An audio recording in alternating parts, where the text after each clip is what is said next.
Morning, world. Welcome to another edition of the Early Morning Sports Talk Podcast. Coming to you live on this Saturday morning. Today is September 28th. If you are a Chicago sports fan, you have definitely, check your mental health. If you know some friends, check them too.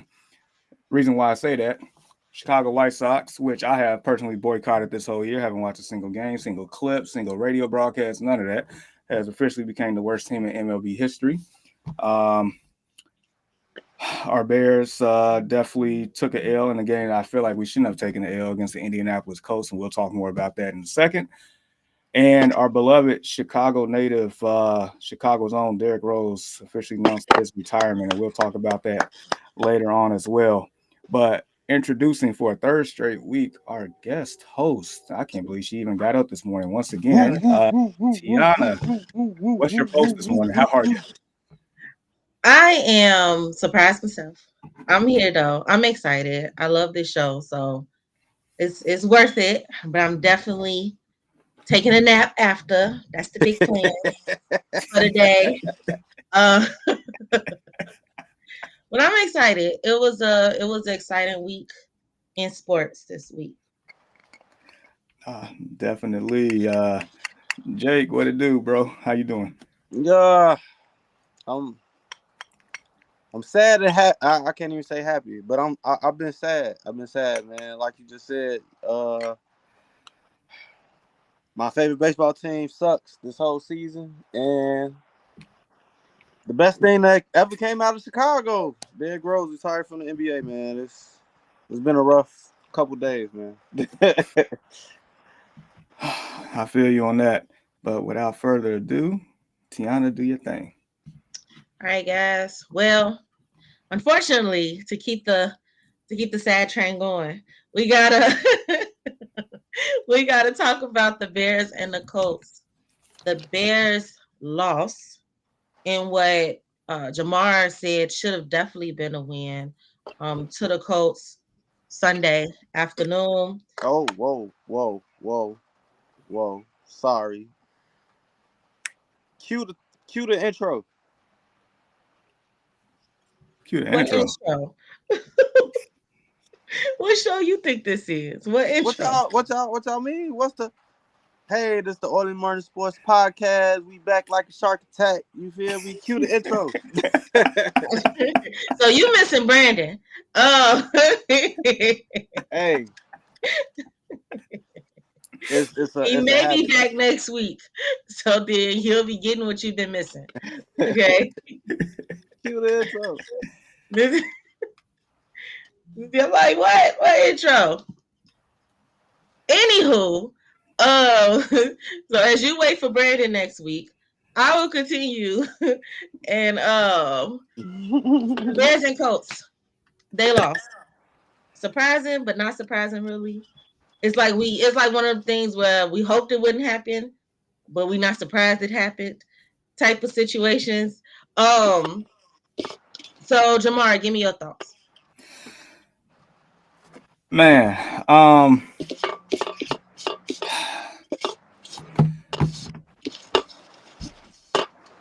so once again, I feel like the defense played overall, they played great. They pretty much played well enough for us to win the game. The offense,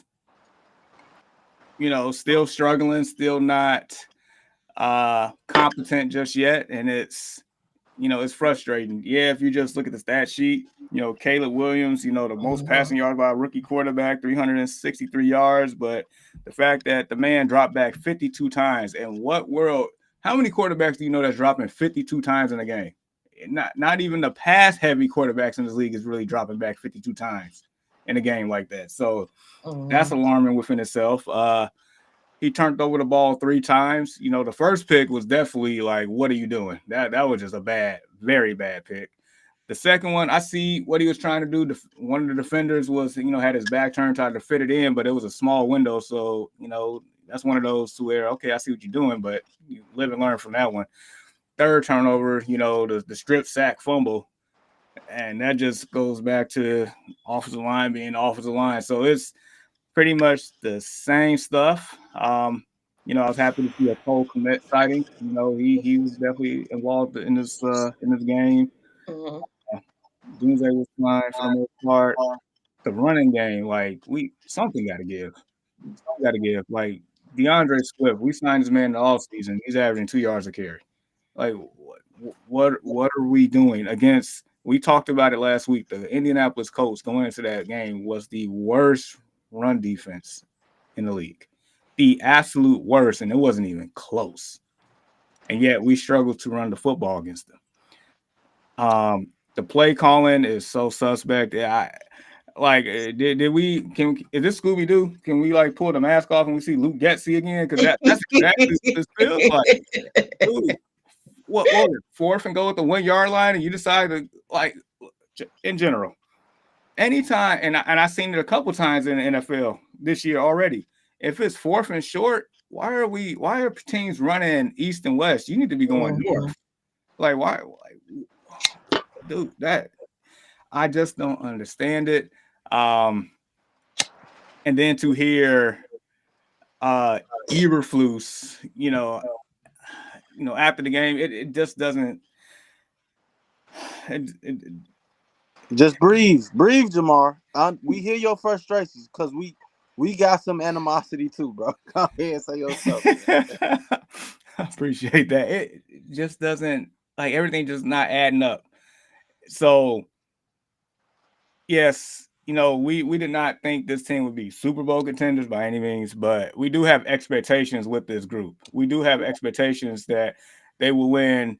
A lot of people think they can get to the 10-win mark, get to a playoff, like make the wild card round, things like that. That is realistic expectations based on what they have done to surround this guy with so much talent. The defense definitely backing up from what they did last year. Like, if it wasn't for the defense, like, this would clearly be an 0-3 team and clearly be blown out the water. But the defense has kept them in these games. All the games has been one possession games at the end of the game. So it's like there's definitely still room to grow, obviously, and it's still early on, so there's still a little optimism, but it's like that optimism is shrinking very quickly. Like, yeah, and we'll talk about it more later, but something got to give. That's my piece. Jake, your thoughts on the Bears Colts game? I'm gonna say it. I said it last year. I'm gonna say it again. We should have built around Justin Fields. Like, that's to me. But personally, it's coaching.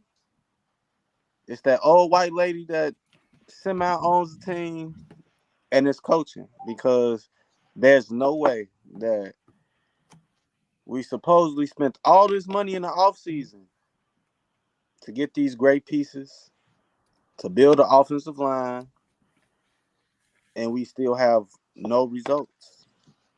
None. We are going into the 4th week in the NFL. Or at least we could have an identity. We don't even have an identity on offense. No, not on offense. No. We have no identity at all. So it's frustrating as a Bears fan, because it's like, what are we doing? Like, we went all in on Caleb Williams, and we trust in this process that that they're doing, but it's like,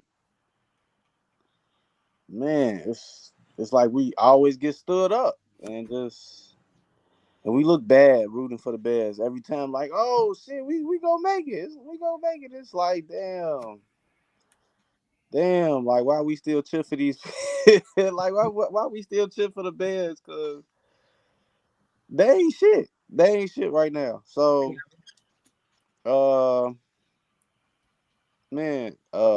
Caleb Williams should be throwing for over 50 ever. We signed the wrong running back. We should have paid Saquon because he wanted to come to Chicago. We should have just paid the man. Should have paid for him. Other than that, let's start a petition. We can go up to Hallis Hall and we go fight all the coaches and everything. Like, whoever's with me, Leave your comments in the comment section. Hey, who you swinging on first? I said, who I'm swinging on first? Yeah. The old white lady. I'm gonna start with the head first. You know what I'm saying? I'm going straight from the top, and then I'm gonna work my way down to the coaches. I just feel like we in like the Groundhog Day movie or something because it's the same thing. It's terrible coaching. Terrible. It's like they don't even have a quarterback coach. Who's the quarterback coach? Like, what are we doing? Like, this is, I think Ian said it last week, and I heard it before. It's like the Bears is where quarterbacks come to die. Like you come to the Bears, you will not thrive as a QB. And it's facts, it's been proven over and over again. We had this great defense that it's like they try to uphold the offense, they shaking, they putting all the weight on their back, and offense just does nothing to assist this team to a win. If anything, they hold us back. It's like the defense willed us as far as they can and like, okay, you just gotta do this one little thing, and they just like tumble and fail miserably. Like, it actually pissed me off that Caleb Williams got over 300 yards. But why? It meant nothing. Empty calories. You know, and to Jamar's point, we definitely talked about how terrible the Colts rush defense was. The worst in the league going into last week. So we're like, yeah, this would be a breakout game for Swift, a breakout game for the run game. We could establish that early, just keep running through them. Do you know how many yards? Let me give you some numbers really quick. Rushing yards. First off, total, the team had 63 rushing yards. Total. Cute tiny violin for me. That's number one. Number two, person with the most rushing yards you would think would be Swift. Nope. Roschon Johnson with 30 yards. Then was 30. DeAndre Swift. 30. 30. On 8 carries. On 8 carries. That's crazy. Most yards last week. Then was Swift with 20 yards. On 13 carries. Oh, and that's crazy. That's insane. That's less than 2 yards a carry. That's insane. Really? Like I would say I'm over it, but that's a lie. I'm in this abusive relationship. You know, that's my man, and I'm gonna stick beside him. That's crazy. But it's still very, very frustrating to be a Bears fan. Turner right now. He can keep the name. Just let me keep the name. Listen. Look, Ian jumped off the ship. Ian was like, y'all on y'all own when it comes to the Bears. He jumped off.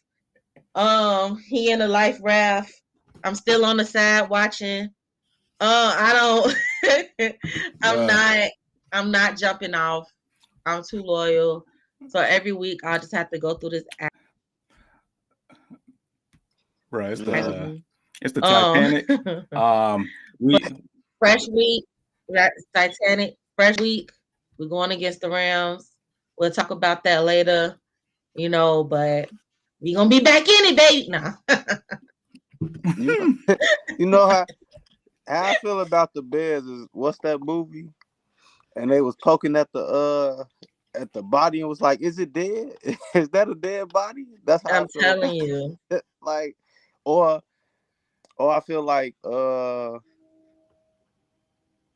of the movies where they in the hospital bed on their last breath, and we just watching them die.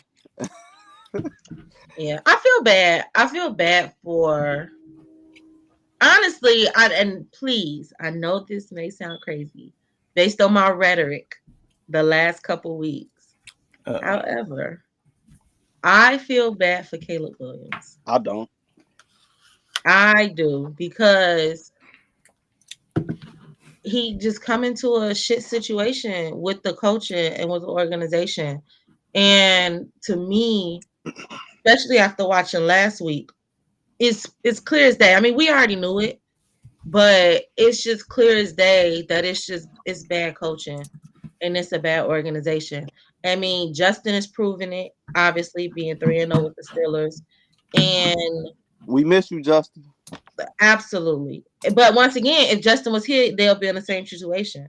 No, They'll we still wouldn't. be 1-2. No, we wouldn't. They'll still, yeah, we Yeah, will. yeah, No, we Yeah, we wouldn't. will. We I guarantee. definitely will. I guarantee we There's wouldn't. no way you can take a person that's in a Steelers organization with Tomlin, the great organization, and all the support he got, and then drop him into the Bears with that shit show of an organization and expect the same results.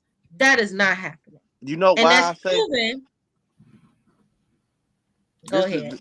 I'm sorry to cut you off, but the reason why I say Justin would have been way better because he never had weapons when he was with the Bears. That's one. Two, he utilizes the tight end.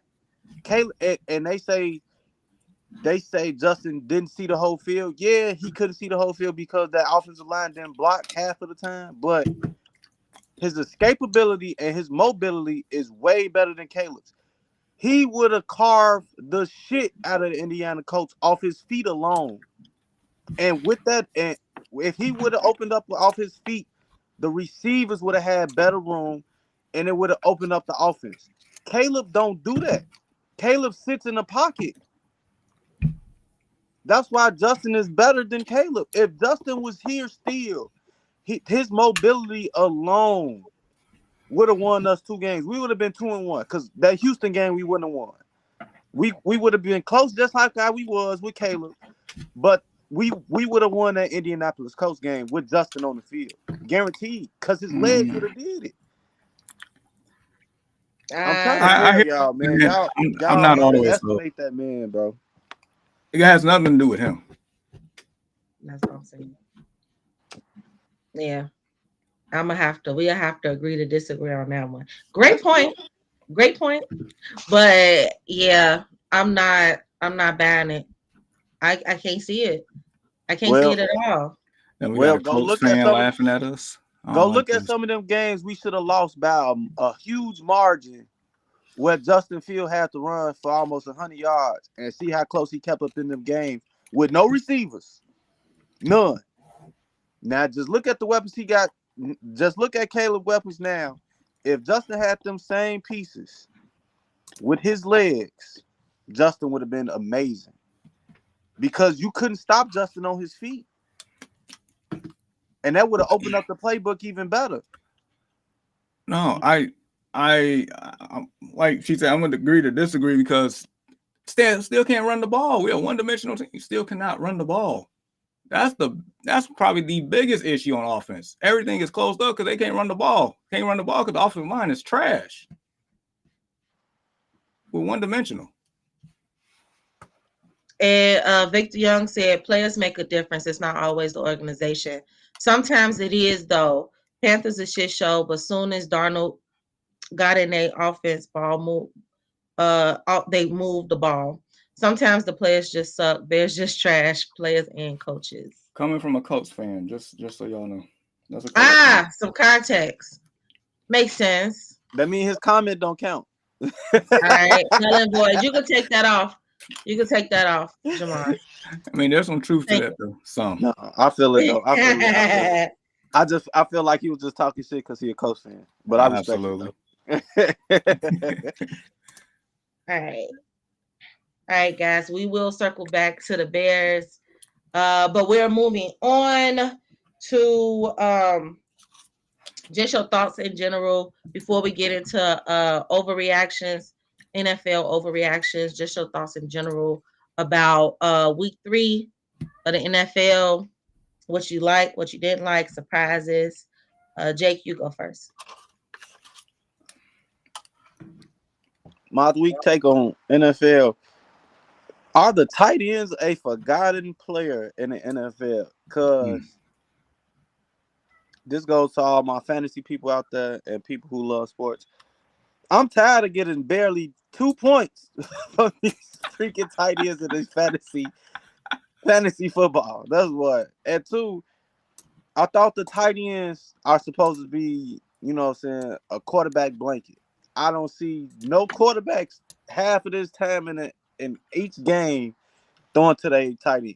That's one of my takes for week 3. And then my second take is I see wherever the Chiefs go, the refs gonna wave their flags. Cause they've been waving them flags for 3 weeks straight and helping the Chiefs be 3-0. It's sick. And it's right on TV. I'm talking about right in your face. It's sickening. Roger Goodell should get hit across the head with a baseball bat because he's letting these people cheat for the Chiefs. It's sickening. And my last take is we should have took Jaden Daniels instead of Caleb Williams if we was going to find a Justin Fields 2.0 because that man, He's finding his groove and he's finna go off. He's finna go crazy. I'm done. Sure. Real quick before I get into my stuff, the reason why Jaden Daniels looks so good because he actually got an offensive line that blocks for that man. And they care for him, okay? They care about him. I mean, but he is sensational. As bad as the Bears have been, there are teams that are far worse than us. I'm starting with the Jacksonville Jaguars. You all paid Trevor Lawrence this nice amount of money in the offseason. And I never understood why, but you all did. And I guess the only thing I can think of is potential. You pay based off potential, based off the hype, because the Jags have not been it. Like, yeah, a couple of years ago they went to the playoffs. You know, they overcame the 28, 27, whatever it was, comeback against the Chargers, and then you actually had a chance against the Chiefs. But ever since then, I didn't forget last year they collapsed in that division and just really fumbled that whole division at the end of the year.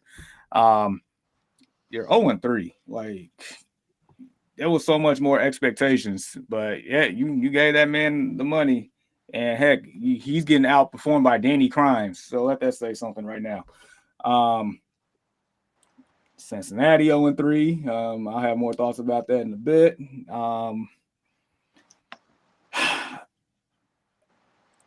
That's why I was going on Cincinnati. As a matter of fact, I'll cut it short so you can go on that one.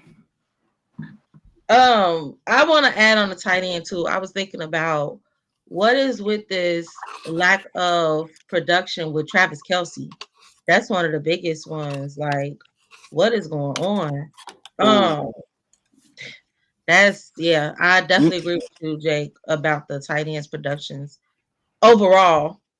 No, and through the whole NFL, I was gonna say overall through the whole NFL is crazy.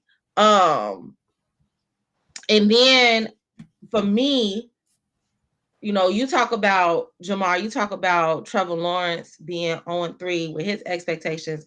I mean, on the same thing with one of my favorite QBs to watch, Joe Burrow and the Bengals. 0-3. Why? How? They only saving grace right now is that they playing the Panthers this week. Is that really a saving grace?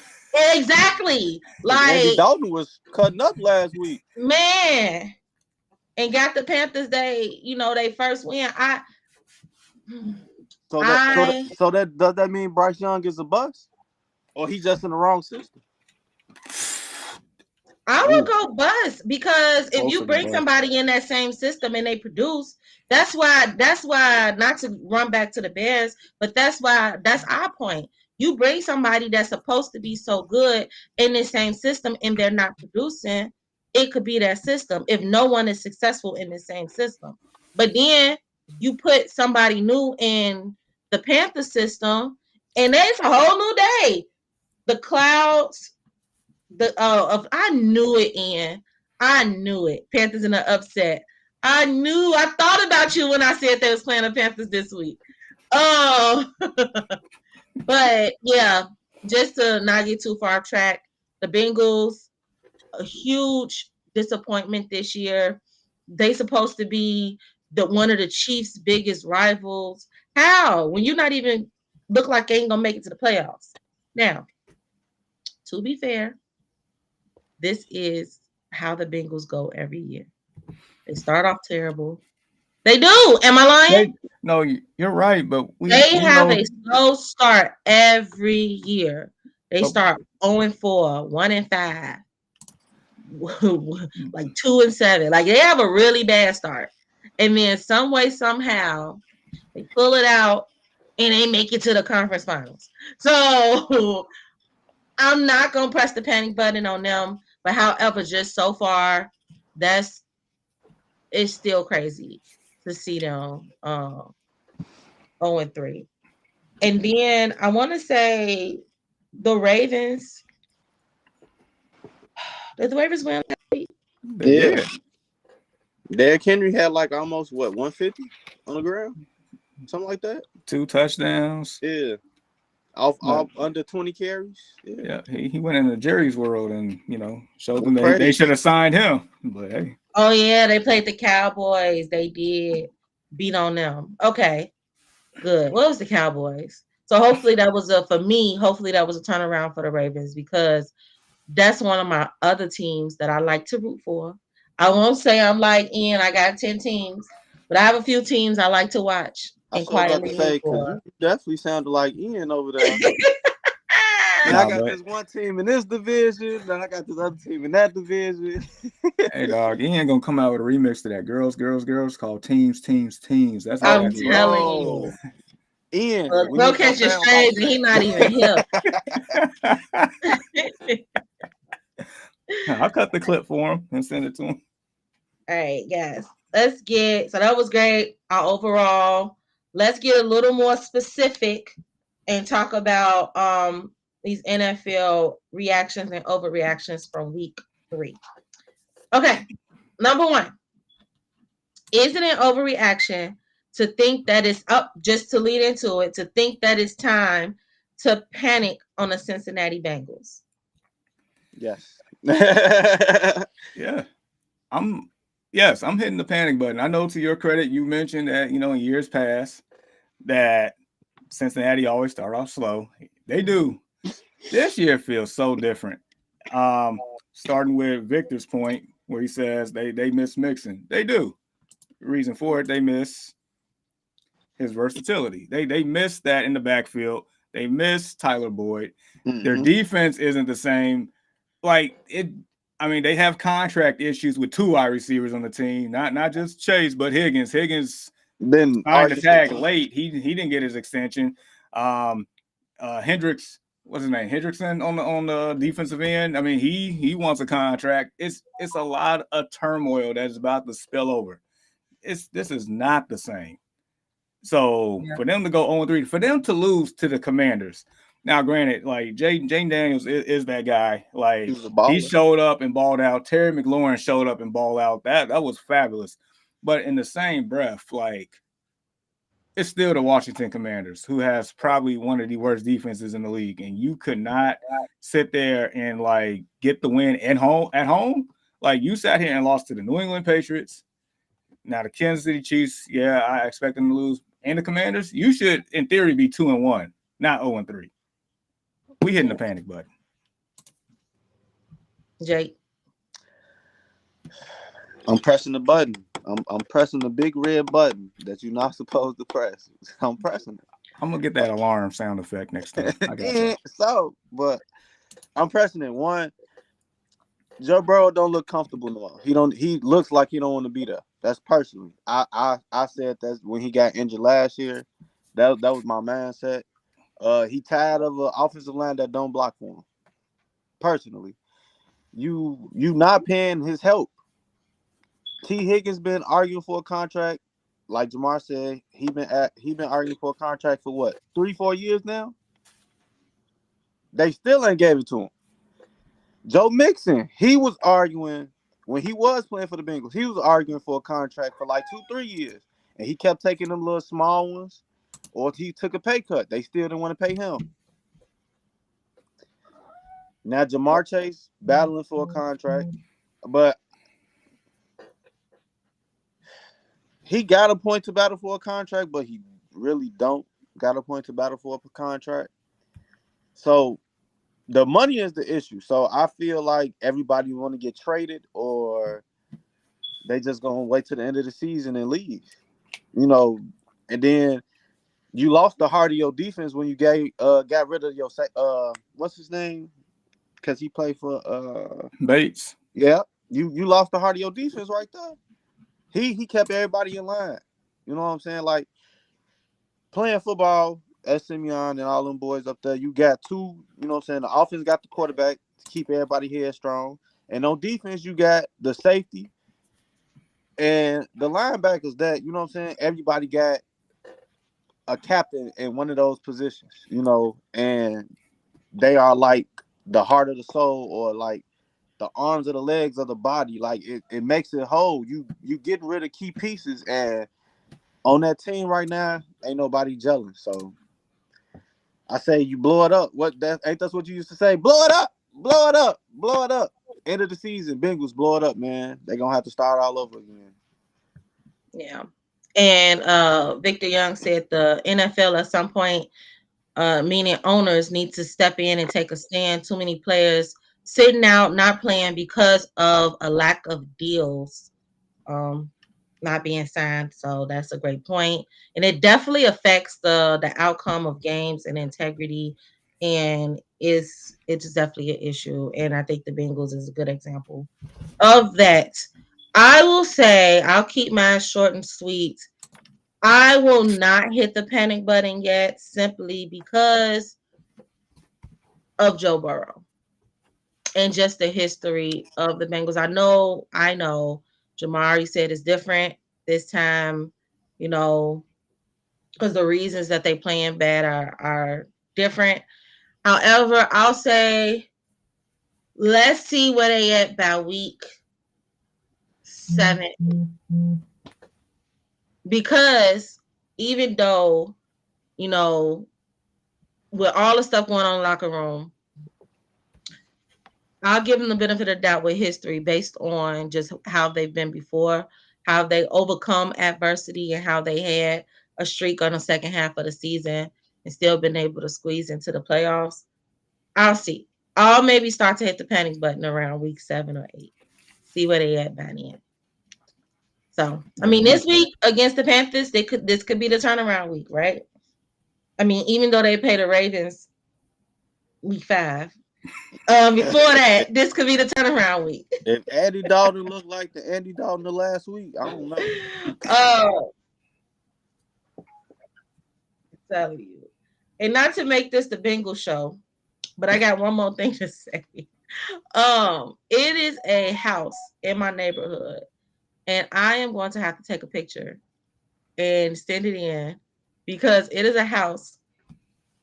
So I stay in well, don't worry about that. But it's a house in my neighborhood, and it is literally bingled out. When I tell you, you will not believe it till you see it. They have a huge. I'm not good with cars, but it's like this huge, like I guess it's like a Jeep type car with these huge wheels. Mm-hmm. The whole car is wrapped in Bengal, like in Bengal paraphernalia. Flags all over the house, stuff in the yard, year round. Year round. The whole house is orange and black, whatever the Bengals colors. You gotta show them up, T. You gotta put the Bears flag on the yard. You gotta show them up. I'm like, is this Chicago or Cincinnati? Like, so what the hell is going on? Here's what you do. Yeah, you at least gotta have a flag outside for the Bears. For sure. Second, you definitely go take pictures, but when you take pictures, I have to show y'all this. It is insane. But when you do it, you gotta leave flowers on their doorstep for the funeral that they're having right now. I know. I want to talk to somebody and that's so bad and interview them. Like, how are you feeling right now? Is it an overreaction to panic? Like, we're all black when you show up too. We're gonna get you one of them things, man. I'm gonna go get that picture, and I'm gonna get you a bed signal. We're gonna get you a bed signal. So at night it's gonna say bed. Right in the sky like the bat signal though. I am getting that picture. I'm getting that picture. Okay. Moving on. Enough Bengals talk. All right. This is the Bears Network. No. All right. Speaking of, Eberflus should be in a hot seat if the Bears lose this Sunday against the Rams. Jamar. I don't think it's overreaction, just because of the expectations that a lot of people has put on this team, and the fact that also, I don't know his exact record, but I know it's trash since he's been the head coach of the Bears. That's probably the main thing. There's not, I don't know too many coaches with his record. Once again, I don't know exactly what it is. I would say he probably has 11 wins total so far, entering his third, well, in the middle of his third year now. I don't think there's too many coaches with that record that's still around in the NFL these days, especially in the microwave society that we live in, that we want results instantly. We're not patient these days. So, I mean, with all the expectations, you leave, September 1-3, and this is supposed to be the easiest part of the schedule. It's not a good look. Jake. Bring back Lovie Smith, man. Dream world. It's definitely not an overreaction. We're going to lose Sunday. I don't think they stopping the Rams. Like, I love our defense, but Rams on a high horse right now. They hate to say it, they on top of the NFC West right now. And they look nice. It's them and the Seahawks. So it's not an overreaction. Bears just need better coaching. If they don't get it this week, and the head coach ain't fired, I'm winning a paper bag next week if Matt Eberflus is still coach of the Chicago Bears, man. Well, you might as well go buy one because they're not going to. That ain't happening. Like it, bro. That's not happening.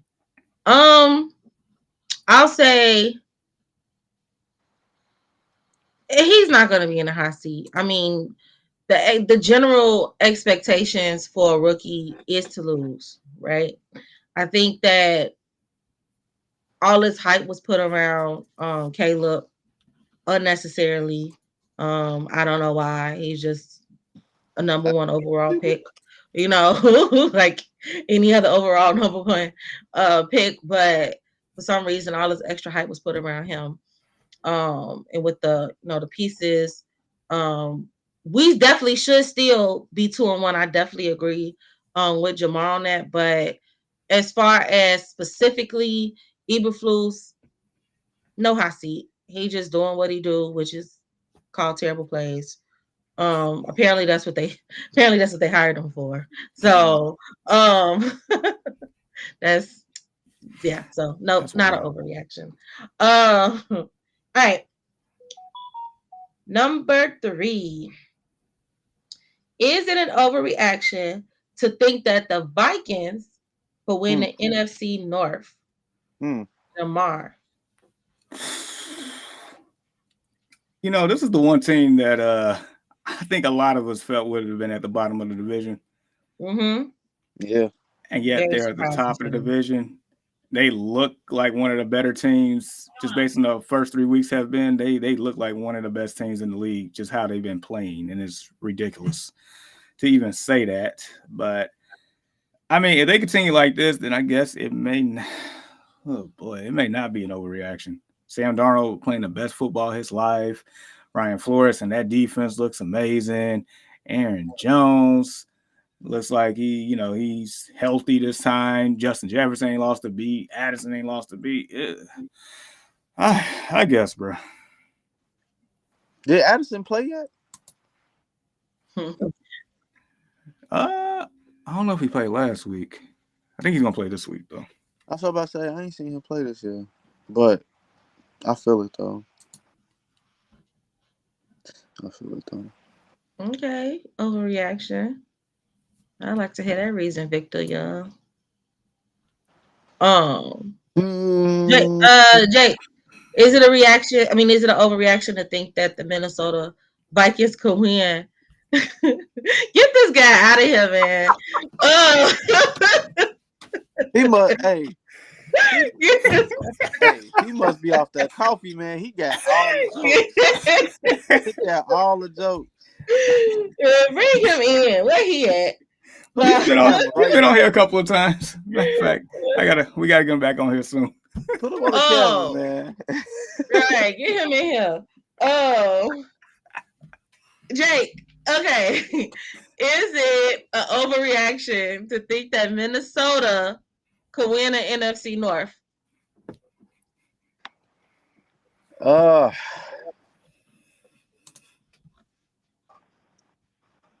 I ain't gonna lie. They look nice because they killing quarterbacks on the blitz, man. They blitz heavy. I love they blitz patches on defense, but I mean they can be beat. It's just I think they gotta. I feel like they gotta go against another top team. I give them one more. Like if they could be one more top team, I'll let them have it. But right now, I'm gonna say overreaction. I feel like they moving good, but I feel like they gotta get another real test, and then I'll say they could win the division. They played Green Bay this week, so Is Love coming back this week? Wait, is Malik still QB or Jordan Love coming back? it's seriously it's 50-50 right now. Yeah, that's what I thought I read. I said that I thought I read as a possibility. If He was Jordan coming Love back gonna be this week. QB, I don't think so. Yeah. But Yeah. the way Minnesota blitz, they're not gonna make Jordan Love QB, so it's gonna be Malik. You would think. We'll see. I'll say If Josh Jacob running the ball, it's gonna be a done deal. They're gonna have a long day. A long day. that is a great comparison. You know what?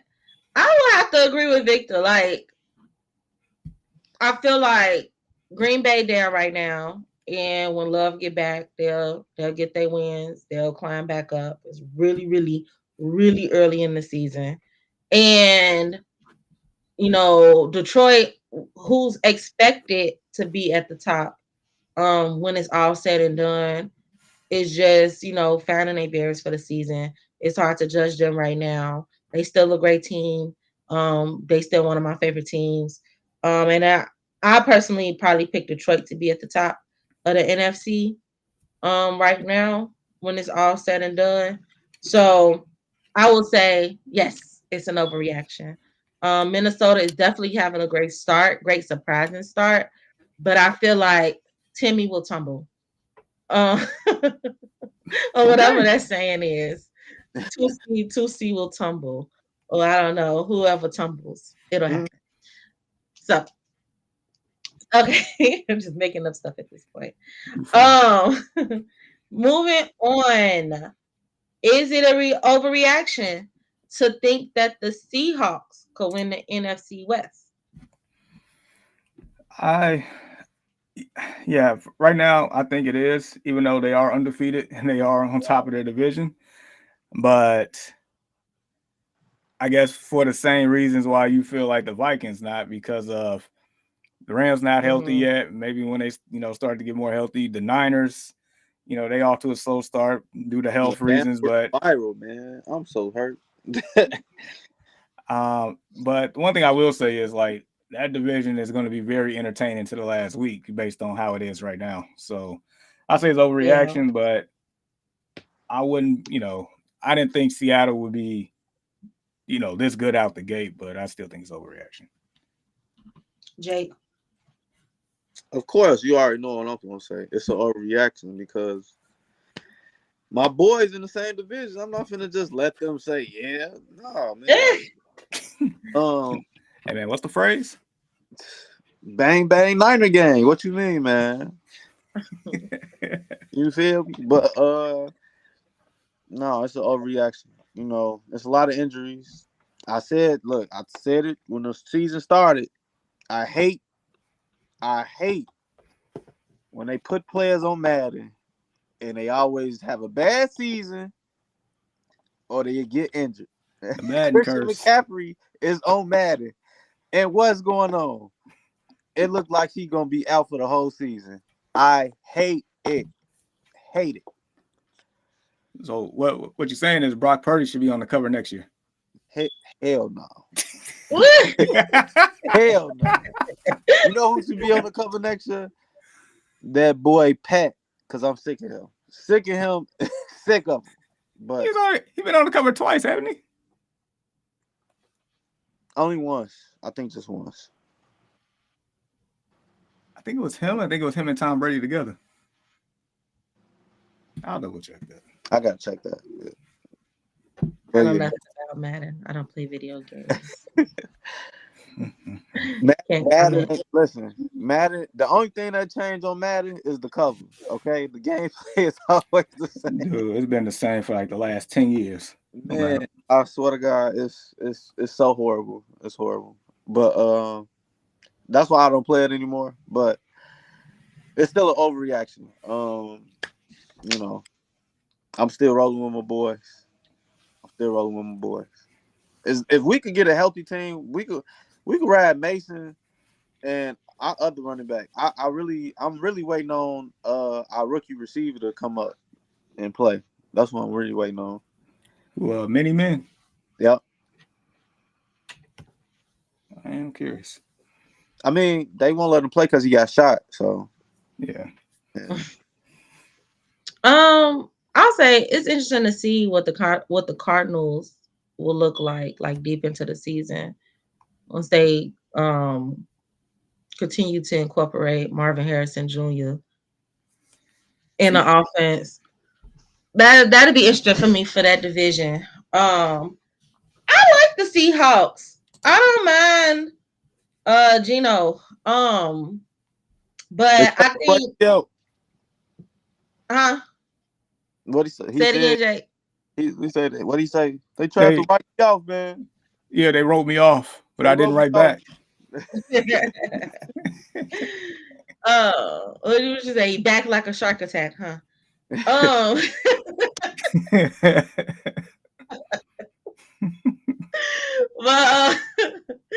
But yeah, it's an overreaction. I think that specific division in NFC West is gonna have a lot of shuffles throughout the season for the top spot. And it's gonna come down to like the last week or two on who's gonna be number one. So that'll be a real interesting division to keep an eye on. All right. Lastly, is it an overreaction to think that the rusty rifle Andy Dalton can resurrect the Carolina Panthers and complete his revenge tour as he plays all of his former teams? Look, Jake, let's start with you. Go ahead, Jake. Man, it's the name, the Rusty Rifle. Oh man, so he a musket? That's what you're saying? Like he a musket? Yeah, just like on Malibu's Most Wanted. Ooh, that's y'all tough. That was a tough one. Okay, right.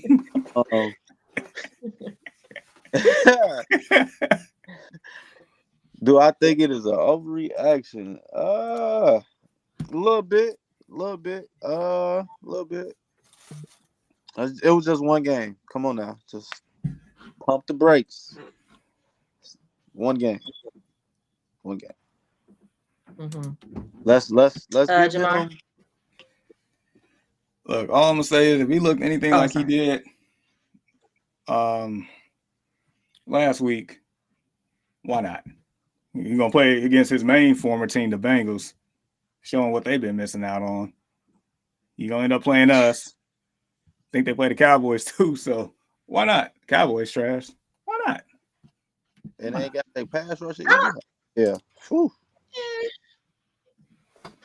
Overreaction. I mean, as we know, statistics show when a team switch to a new QB, they most of the time they win that first game. Because the opposing team don't have too much footage on them in that, specific offense. So that could explain that win. I mean, and it's the Panthers. I'll never put my money on them. Anthony Dalton, laughable.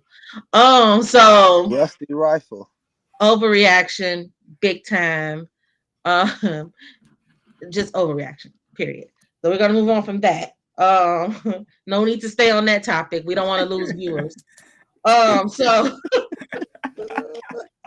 Ooh, hey, y'all cold with the wordplay this morning, man. I don't know what y'all did this morning. What y'all brought. Hey, I'm loving it though. I'm loving it. Loving okay, the wordplay. this is actually. So thank you guys with the NFL overreactions. Um, this is surprisingly, not surprisingly, but this is slowly becoming one of my favorite topics. It's short, it's sweet, but Oh, no. quick. This is the notable college football games. I will say this before I get into this. The first week of the show, and I read off the notable football games, Jamar facial expressions. Jamar, please do me a favor and go back to week 1 of this show this season and take that clip of me reading off the games. I had to watch that clip. I am not exaggerating, like 10 times. It is the funniest thing to me. What? You are freaking out as I'm reading the notable games. Like, how are any of these games notable? It cracks me up. I love reading it. It's fun doing the research on these games. So, anyway, even though it's short and sweet, let's get into the notable college football games to watch this week. All right. Number 15 at 16, Notre Dame. Number 3, Ohio State at Michigan State. Go green. Whoop, whoop. I smell an upset coming.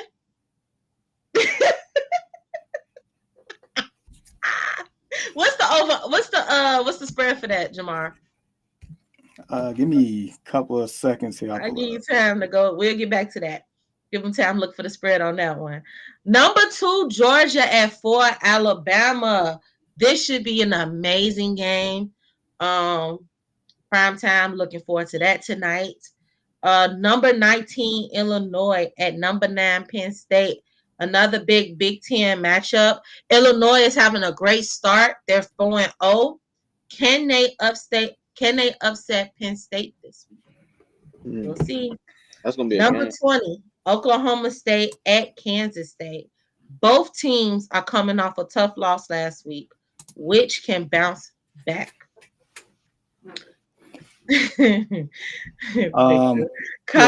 Go ahead. Let's go back to the Ohio State, Michigan State. What's the spread?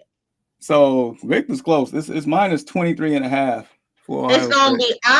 I'll take Michigan State for that because Michigan State. I'm with you with like how you boycotted the White Sox. I low key have not been watching Michigan State like last season in like the first game or two, but I've been watching them like the whole games, like the last couple games. Their quarterback is nice. It's this guy who came in from God, I forget, he a transfer. And I forget what school it is. I just saw it last week or 2 weeks ago. He's nice. Because even when we played one of these schools we played, but it's been close games. Yeah. I will take anybody that's betting out there. I will definitely take Michigan State for the spread because they are not probably. Will it be a blowout? Probably not. Okay. So keep that in mind. For real, for real. But I will be watching that game every second today. Excited. Okay, moving on. Almost done. Colorado at UCF. I drank the juice. I told y'all I drank the Colorado juice. One thing about Colorado, once again, to keep this short and sweet, they are one of the most, if not the most entertaining college football team to watch. Facts. Period. They not ranked, and every week they are on primetime TV. It's because they know that they are the most entertaining team. And even last week, that game was so good. Last week, oh my goodness. And Travis Hunter, I've seen enough. Now, I'm not doing Tiana's timeout this week. If I was, this would have been my topic. I've seen enough. Travis Hunter, Heisman or bust. Travis Hunter, number 1 pick or bust. Okay, he is the best player in college football, and it's not close. It's not even close. Debate your mama. Okay. Cam Ward. And lastly, Cam Ward. debate your mama. Cam Ward. Lastly, Nebraska at Purdue. Both coming off a loss last. This for Brandon. Notable game. Nebraska at Purdue. Both teams coming off a loss last week. Will Purdue upset Nebraska? Right. And that's our notable football games for this week. Roll credits, bro. Done. Okay. Moving forward, because we have 2 more topics to get into before we get into our picks.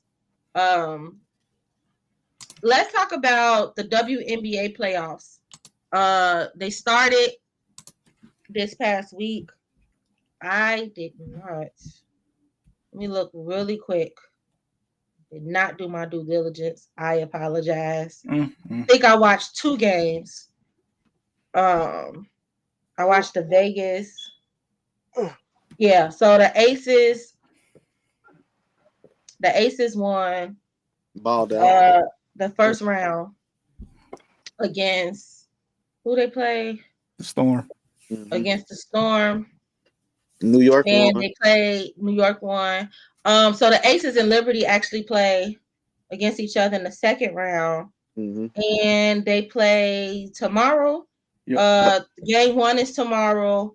The Sun and the Lynx are playing each other in the second round, and game 1 is also tomorrow on ESPN. Did anyone watch any games so far, and what are your thoughts? Honestly, I didn't get a chance to watch any games, Mhm. but I was keeping tabs of, results or like on the game cast on the app and stuff like that. Mhm. I mean, I was Liberty and Aces. That's what I was hoping for. I mean, that's the creme de la creme. Yeah. For those two, so I'm happy to see that. Then, of course, the Caitlin Clark, and the Indiana Fever was definitely paying attention to that. They almost forced the game 3, but nevertheless, I just wonder my overall question and point is I wonder what the viewership is going to be for the rest of the playoffs at this point now. It got to be up. Since the Fever is out, Correct. It got to be. It's still gonna be hot. Go ahead, Jake. I'll circle back to that. Go ahead, Jake. I was just throwing it up there, like it got to be up there. You know what I'm saying? Mm-hmm. I agree. I hope so. I think there's a lot of residual viewers. A lot of eyes came into the WNBA this season, unprecedented amount. It's just record breaking. I wonder when this season's all said and done and they like do a study, like this should be a case study, honestly, by some sports person about the increase in popularity in the WNBA and how it compares to maybe when Magic came into the NBA and the increase in popularity, or when Jordan came into the NBA and the increase in popularity at that point. Like it should definitely be a study done to be a fun report to do. Huh? That would be a fun report to do. It should definitely be a study done because it's mind blowing how many new viewers, the cost of everything. What Callie say? No, who is that? Who said yesterday's price, but Oh, today's price is uh, not yesterday's was price. that Fat Joe? Who's that? Fat Joe? Somebody. Yeah, that's definitely the WNBA motto moving forward. I mean, these Yeah, deals, expensive in the help. TV deals, everything is up. Viewership has it's Expansion beyond started. quadrupled.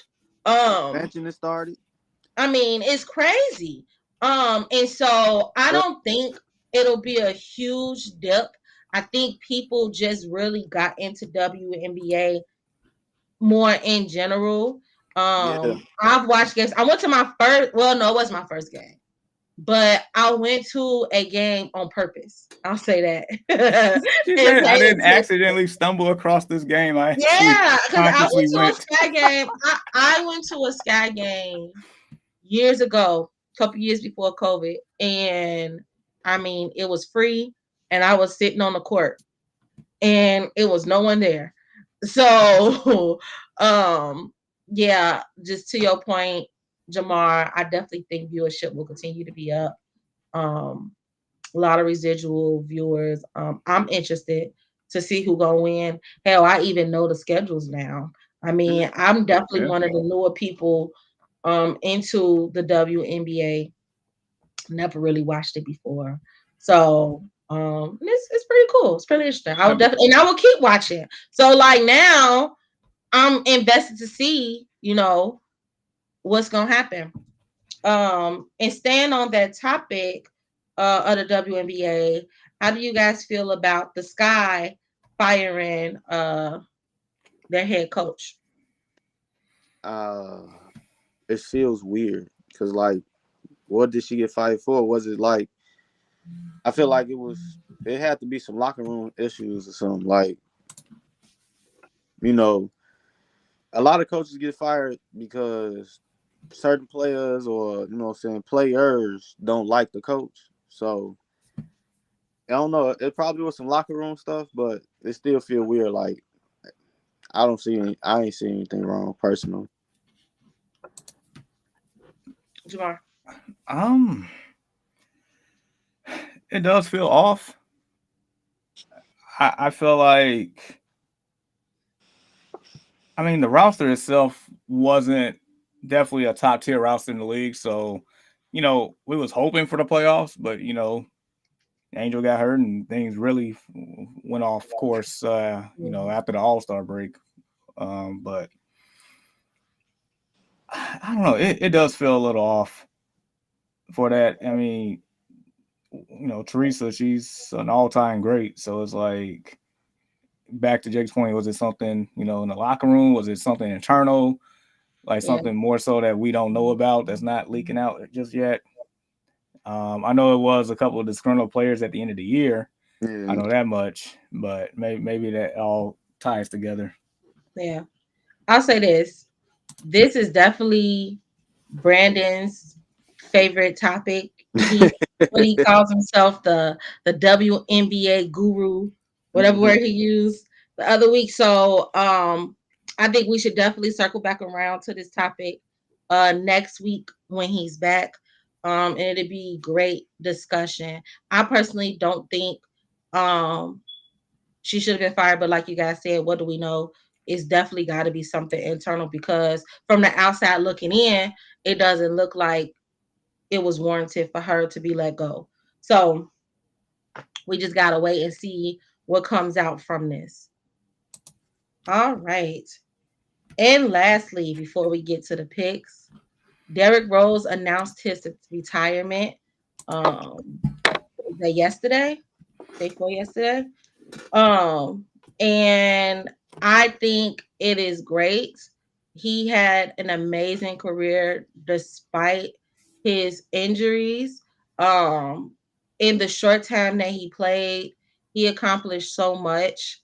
Being the youngest MVP, multiple All Stars, All NBA. Just being honestly, I think this is my 2 cents. and this was definitely another Tiana's timeout topic if I would have did it today. I think Derrick Rose is the best Bulls player in history behind MJ only. As far as Bulls players, is MJ, is Derrick Rose. Argue with your mama. It's not even close. And that's strictly off of influence. The way that man influenced this city and that team and the impact he had on Chicago and the NBA as a whole, That's second to none. Second to none. put it down, And man. Derrick Rose wasn't even my favorite player on the Bulls. He wasn't. It was Butler for me in that time. So I'm so glad you didn't say Keith Bogans. All right. what? You Keith Bogan? Come on, Jamar. So that's my 2 cents. About Keith Bogans. Oh man. You know, we could talk about, you know, best Bulls players, you know, in the future, but well deserved. And I saw an article. I didn't read it, but I saw the headline. I'm gonna dig into it. Talking about he has a interesting argument for Hall of Fame. Interesting argument. First ballot. What are we talking about here? What kind of question is that? What argument is there for him to go to the Hall of Fame? Please. Okay. All right. Jake. I mean, yeah. Now let's go, Jamar. Jamar, your thoughts on D Rose announcing his retirement? Oh man, it's bittersweet. It's bittersweet. I'm, you know, that.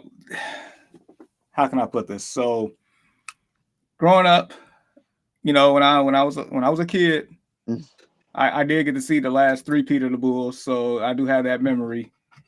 And you know, we definitely went through a stint with the baby Bulls in that rough time. That was rough. And then somehow we ended up winning the lottery for the 2008 draft and got Derrick Rose, and he pretty much brought the most excitement to the city for basketball and for the city in general since Michael Jordan. Yes. And it's not even close. Rookie of the year. I remember them taking the Celtics, who ended up winning the championship that year, to 7 games. 7. Yes, I remember that. That was a sensation. One, probably by far my favorite first round series I ever watched in my life. The second year, for him being named an All-Star, which was pretty much almost unheard of, second year player making All-Star. But then the third year, before the season started, when he told the press conference at the media day, like, how come I can't win MVP? And people just shunned him away. Like it was impossible. And then look what he did. End up winning MVP. Going against the Heat and that Eastern Conference Finals. And the saddest thing is I felt like that next year the Bulls probably had the team to get to the finals. And then, of course, that game 1 with under 2 minutes left against the Sixers. Bulls up probably about 15 or 16 points. And, of course, that happened. And, you know, I've never been so excited and heartbroken as a Bulls fan, probably in one swoosh cycle, but his 7 years here was outstanding.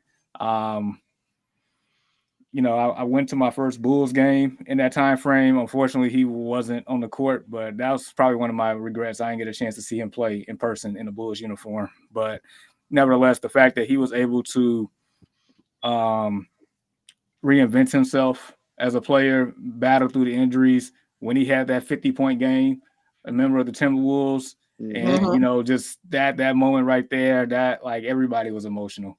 Like there, and the last thing I'll say is there's only a handful of NBA fans in general a handful of players that NBA fans just like everybody just 100% likes a person, likes a player, and Derrick Rose is one of them. He is one of the few that you don't see an NBA fan that don't like Derrick Rose. So yeah, it's bittersweet. I just wish the Bulls would have just signed him to a one-day contract for him to do that. But water They under the bridge at this point. no, well, they had capacity. I saw another thing they talked about it if it was a But possibility. but knowing that organization, would they though if they still had capacity? I think they would. I think they would because I know they're retiring his jersey this year. So I think you're giving them too much credit. really, you don't They think have. they would? I also feel like they had plenty of chances to bring the man back, and we could have used them. Not saying for emotional purposes, but it just could have been like, he could have been back about 3 times, and they chose to look the other way, and we could have used them at that particular time. We could have used them. So, but nevertheless, man, I'm glad he was able to have a 16-year career based on how the journey started to now. That's amazing. Yeah, that's a long time in the NBA. Yeah. Jake, your thoughts? Man, to be blessed to see that man in high school,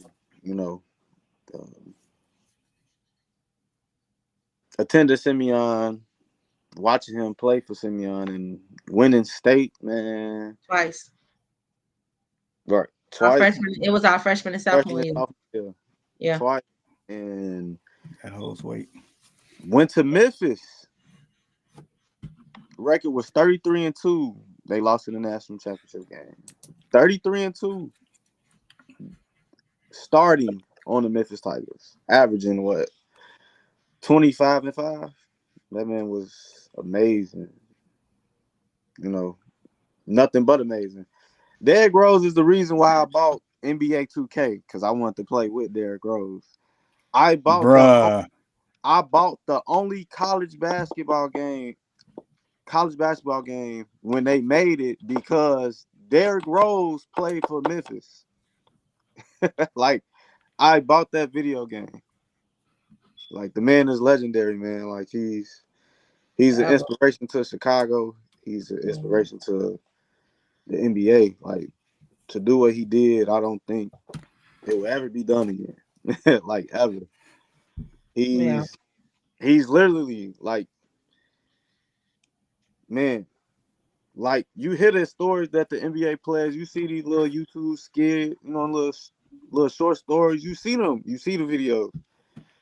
You hear what the players say, man. Like, your favorite NBA guard right now, if Derrick Rose is in his prime, a healthy Derrick Rose, they did not want to see him on the court.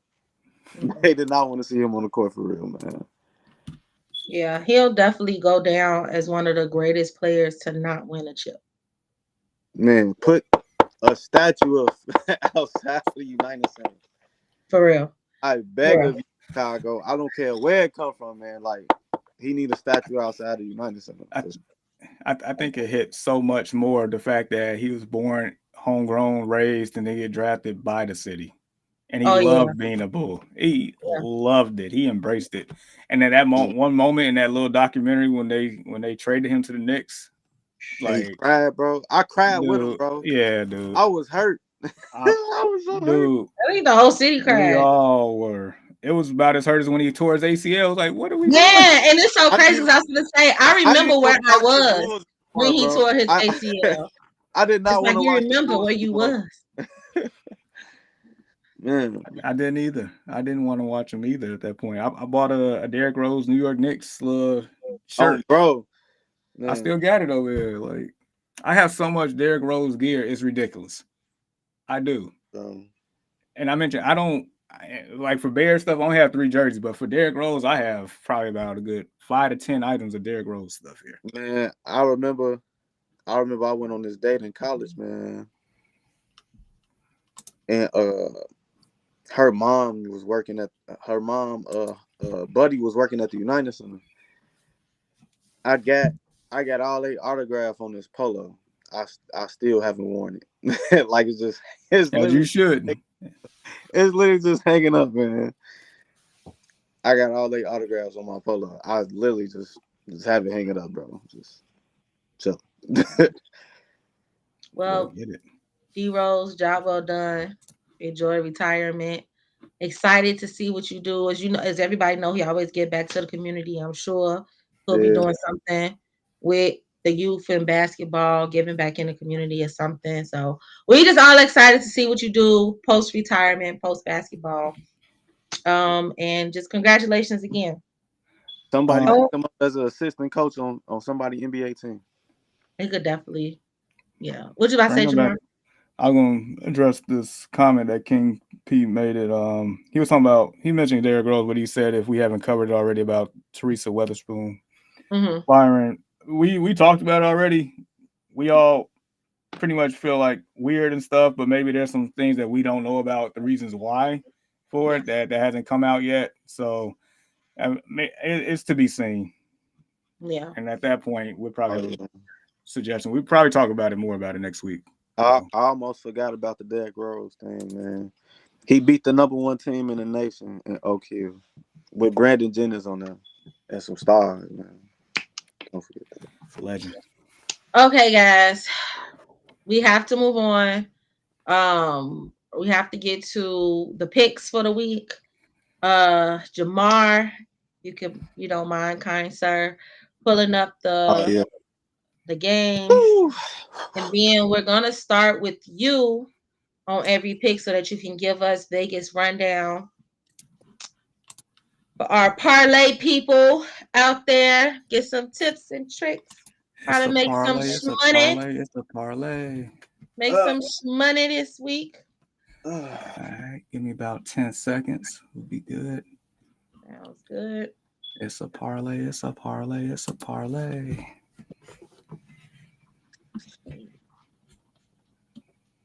Get into what we call it, Mega Parlay Sunday. But the one that you have in the oven right now is wild. I know. Hey, We'll fix it up. We'll Okay, fix it up. let's see. hey, This I gave Tiana this video, bro. And said I'm trying to turn $5 into $5 million, you know. Bruh. He trying to sign off on us and go rogue. He trying to log out on us, dog. Oh, we gotta make it, man. We gotta make it. No, we do. Do you want last week's results? Yes. Man, I know they tough, man. I know they Yeah. tough. NBA and NFL definitely been unpredictable so far. It's been like, what the? Yeah, no, for real. Right. So I'm gonna just say this up front. I did terrible. But let me count this. 1, 2, 3, 4. Is it okay to look? 1, 2, 3, 4, 5, 6. No, we ain't about to look at it. 2, 3, 4, 5, 6, 7, 8, 9. Yeah, I'm going to go on the limb and say the overall winner is the one that jumped off the Titanic and is partying with a lot of teens. His name is Ian. Oh man. Yeah, because he ain't got no loyalty. He not picking with his heart. Dang. Man. Cold world out here. I gotta do what I gotta do to win. I don't blame him though. All right, let's get it going. Let's see. I can see this. All right, guys. Oh, this is how we started. All right, we started with the Rams and the Bears. Jamar, talk to us. All right, spread is 40.5. That's low. That's like saying the team's gonna win 21-20 if you're taking the over. -3 at half. That's the default for the home team. So with all that said, look, if the Rams had Puka playing and Cooper Kupp and some of the people on their defense was playing, like, yeah, and this was one of the games I actually probably had the Bears. It was like a coin flip for me. I say our defense is greater than their offense, and I think that's the deal breaker for me for the Bears winning this game. I don't have what I would normally say the warm and fuzzies, but I'm gonna take the Bears. As far as betting on this game, I'm not touching this game. So, Jake.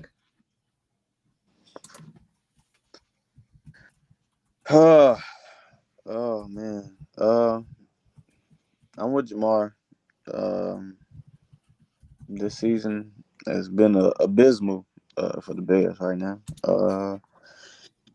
But our defense is better than their offense right now because of the players injured.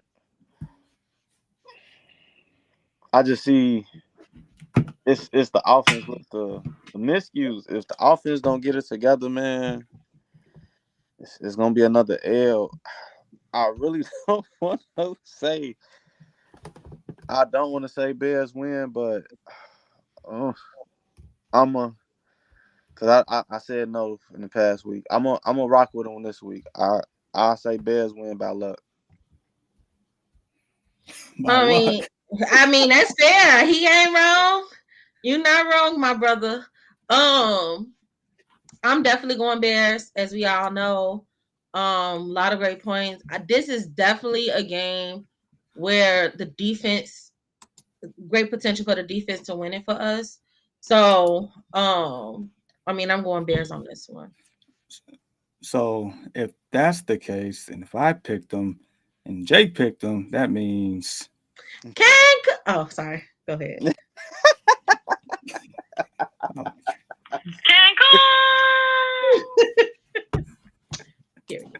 Okay.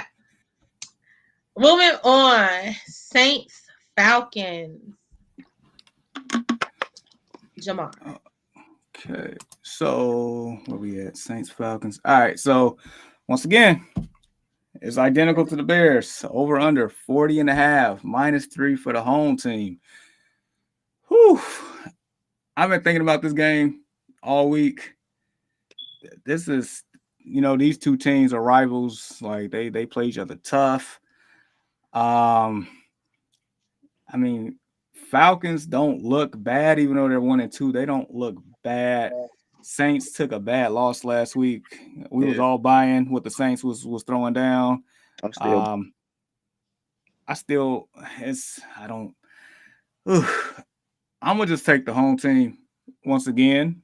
I don't have the warm and fuzzies, and I'm staying away from betting on this one too.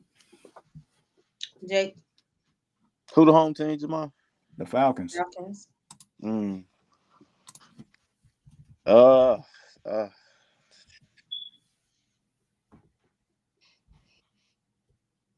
I'm still picking up what the Saints putting down, man. I'm going Saints. That's what I was thinking. Is Kamara, is he playing? Questionable. I think that's gonna be they deciding factor. If he not playing Falcons, if he playing Saints. But since he's questionable and that's all we gotta work off right now, I hesitantly picked the Falcons. But I would definitely wouldn't be surprised if the Saints won this game. Fair enough. So, okay. Moving on to the NFC North, our division. Vikings at the Packers. Jamar. All right. So spread is 43.5, -2.5 for the Packers at home. That good old Lambeau Field, supposed to be 63 degrees, so nowhere near the frozen tundra in a couple of months. I guess for me in this game, it comes down to if Jordan Love plays or not. We talked about it earlier. The Vikings off to a great start. The Packers weathered the storm here with Malik Willis. It seems like, he turned a new leaf. It feels like, these quarterbacks are just ended up in new places, just turning a new leaf this year for whatever reason. He's passing, he's throwing touchdowns now. Like for the first time in his career, I said a couple of weeks ago he don't even look like he should be in NFL, but he must have heard me and said F Jamar, and I'm gonna show him something different. So, with all that being said,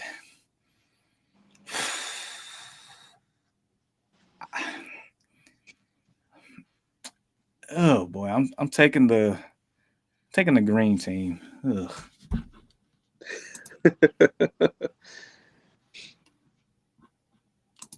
Jake.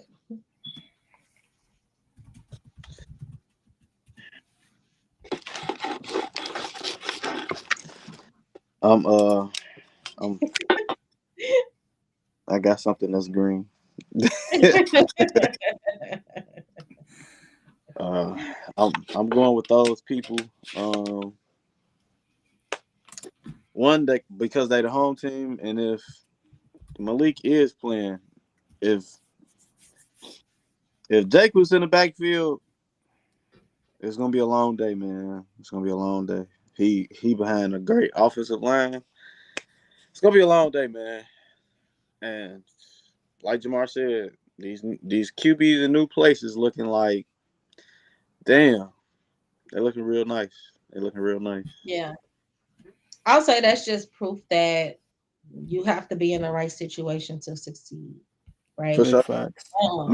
But it don't be the players on these, it be the organizations, man. With that said, I am not going to pick the green team.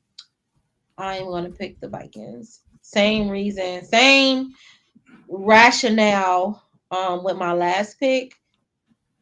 Love is questionable right now. So, if he was playing, I would pick the Vikings. But because he's questionable, if he was playing, I'd pick the Packers. But because he's questionable, I'm going to go ahead and just go with the Vikings. Sam Darnold is, another I'll say this, doing his thing, and Sam Darnold in the same sentence is nuts. But ain't this the first game on the road? Huh? Ain't this his first game on the road? Not sure. Go back up. He didn't scroll back up, Jamar. Who are we talking about? Sam Darnold. Ain't this his first game on? No, week 1 was at the Giants for them. Oh, that's the Giants. That's the Giants. That's the Giants. Yes, this gonna be different. This gonna be different for him, man. It's gonna be different. It is definitely gonna be different. Lambeau is not an easy place to play. So we'll see. But right now, I'm gonna just have to go with Minnesota. All right. Steelers Colts. I smell Cancun. You're probably right. But before we get into that, spread is 40.5. Steelers are favored by 2.5 points on the road in Indianapolis.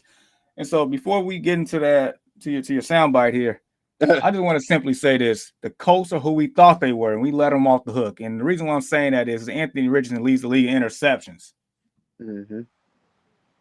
with 6 of them and 3 passing touchdowns. I never had faith in the Colts. That's Jake. I had faith in Anthony Richardson, the second coming of Tom Brady. So I don't. Whoa! Why you being so extra? What coffee you drunk this morning? Because you being real extra. Calling him the second coming of Peyton Manning. That's him. That ain't me. That's crazy. So I said that. That's what you're trying to say. That's tough. That's crazy. I remember that. Don't you remember that, Jamar? He that guy. He gonna do it. I said he was gonna win most improved. Comeback player of the year. Blah blah bloody blah. Okay. They talking about second. Be 1-3. That's right down there with the Bears. Hold his L. That's cool. And I also told you Justin Fields was gonna be the starting quarterback of the Steelers. So leave me alone. By hook or by crook, he is. But nevertheless, and with that spread though. Oh. Sorry, well, before we get into the Cancun pick. Oh yeah, isn't that a little low? We're talking about the -2.5? Yeah. Well, they are on the road, so if they're -2.5 favorite on the road, in reality, Vegas is saying they really a 5.5 point favorite. So, but still, here's my thing. If we go with the Colts on the spread and they lose by more points, like how does that work? Because I think they'll lose by more points. So who do I pick for the spread on that one? No, you'll definitely take the Steelers then. If you think the Colts gonna lose by more than 2.5 points, you're taking the spread for the 2.5 for the Steelers. Okay. So what's the money line or the over and under? No, that's the spread. So, the first one is the spread. Yeah, that -2.5. Yeah. Okay. That's one that I think is they gonna win by more than 2.5. Then we can, if that's the case, we can do an alternate line, and that would like definitely increase your winnings more if you think that. So yeah, we'll talk about it. Okay, proceed, Jamar. Something about protein, Jamar. Okay. We in sync. Moving on. Broncos, Bo Nix, Jets. This Yikes. the real rusty rifle. Dang. I mean, this smelling like a Cancun too. Jamar, talk to me. All right, before we book our flights for that, I'm telling you, 7.5 for the Jets. That's a lot. I mean, just granted, last week when the Broncos was on the road against the Bucs had a 6.5 point spread. So just throwing that out there. Over under is 39.5. That's a low scoring game. I see a lot of Breece Hall, a lot of Allen as well. Just running. I see a lot of running happening in this game. But yeah, if we got our tickets booked, then just let me know. Are we good? Yeah. Oh, okay.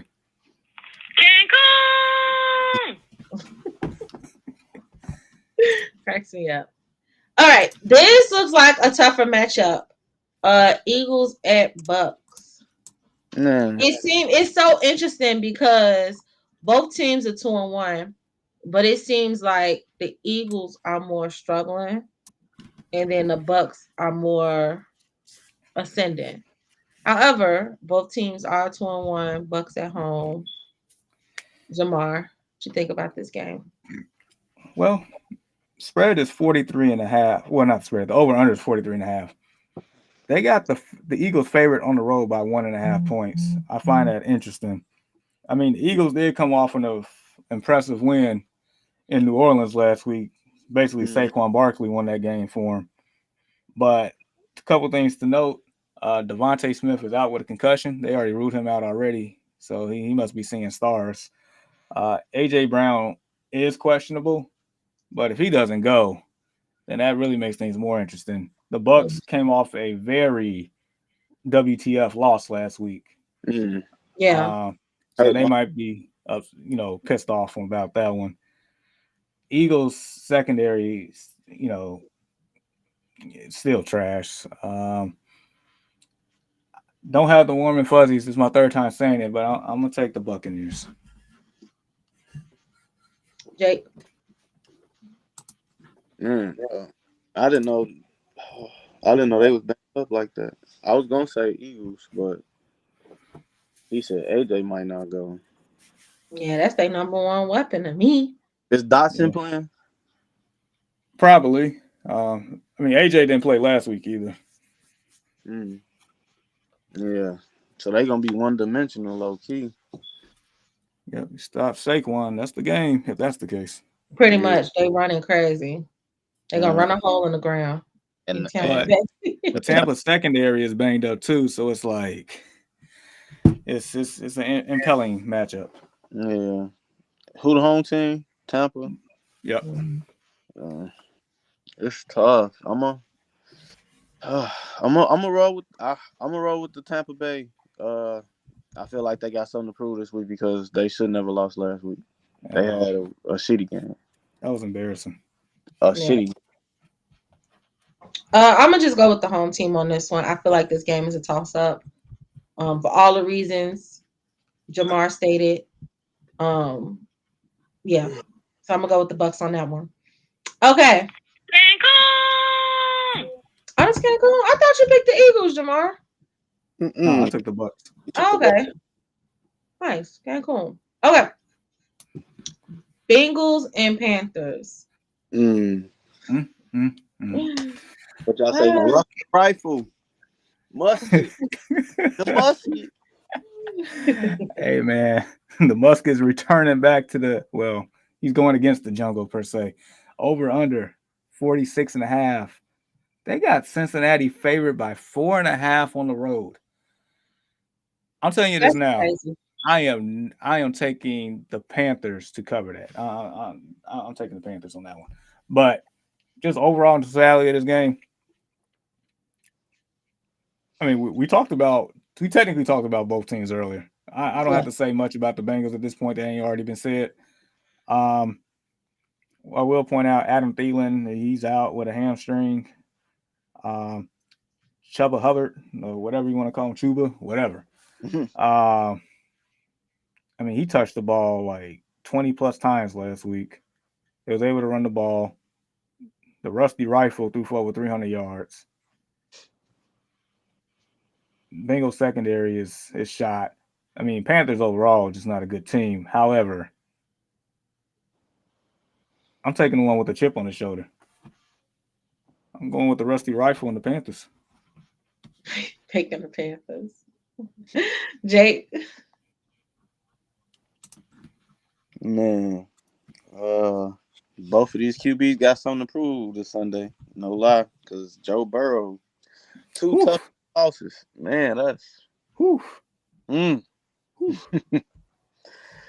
then you got one like, oh man, I just got my groove back. You feel me? Like, man, so, and the Panthers playing at home. Yep.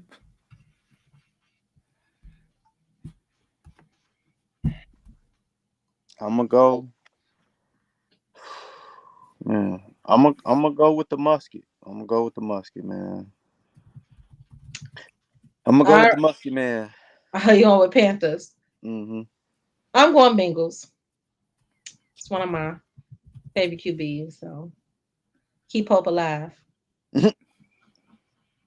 Appreciate the sacrifice. Keep hope alive. Okay.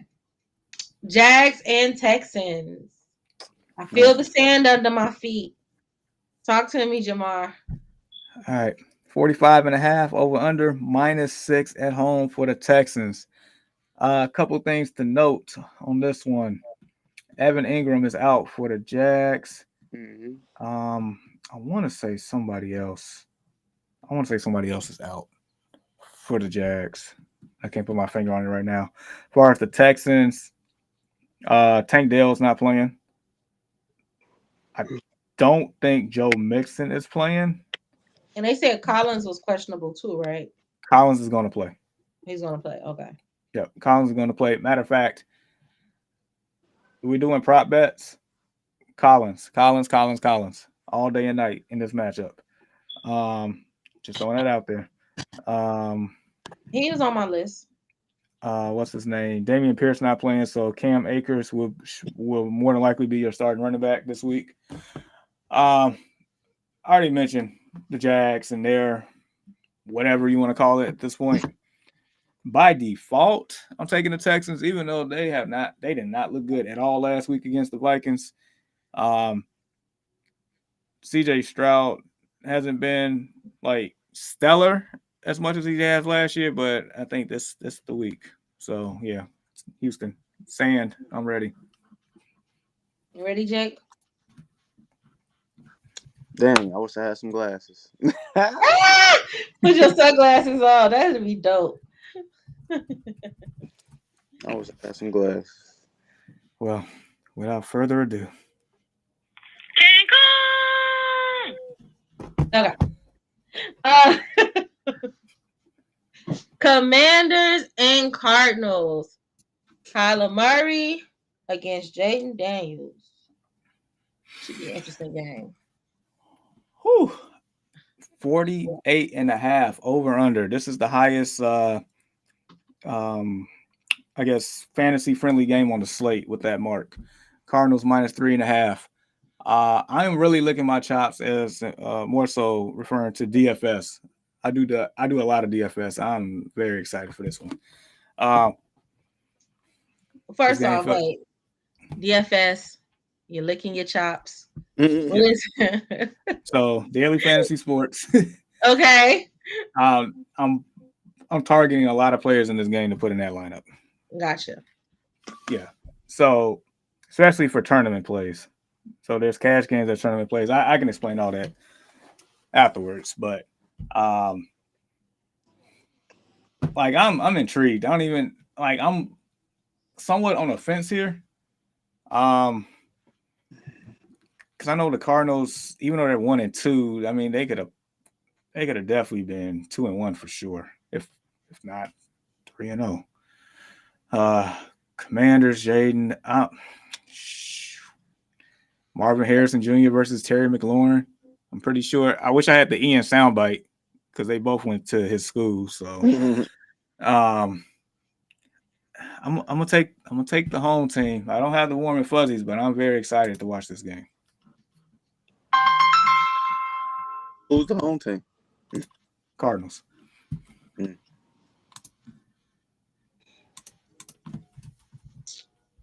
Jake, your pick. I should have stuck with my first man. What I should have said last week, man. I'm going with Jane Daniels, man. That man, he found his groove, and I feel like he's gonna keep going. I'm going Commanders. I think this is a game where I just have to pick which quarterback I like the best because to me this is closer of a toss up, and I'll say I've watched the Commanders. I haven't watched the Cardinals game yet. So based on that, that's all I got. We'll go with Commanders for me. One thing I should note, I forgot to note, as far as injuries concerned, Austin Eckler is out. So you're gonna see a lot of Brian Robinson in that game. Good, because I don't like Austin Eckler as a runner. He think he like a Darren Sproles. He needs to do better, man. He need to do better, man.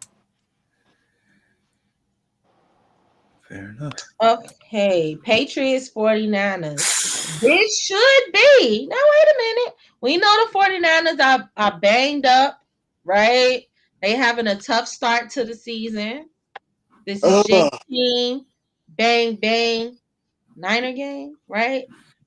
And look, Vegas loves San Fran for this game. I think this is a potential, comeback game, a game to get the season really going, to get their flow going, to be the winners that we know them to be, right? Let's go with Jake.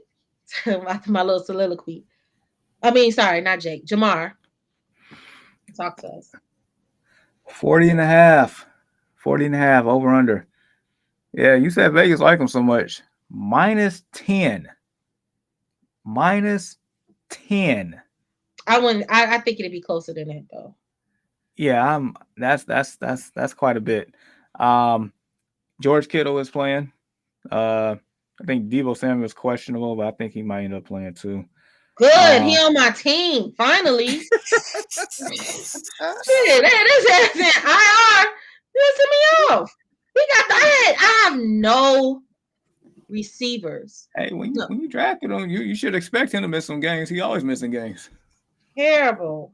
But when he plays, he's sensational. Yeah, man.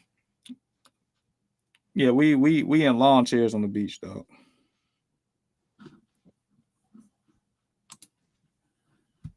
Cause you know not to ask me. Right. Just roll the clip, Jamar. Roll the clip. Okay.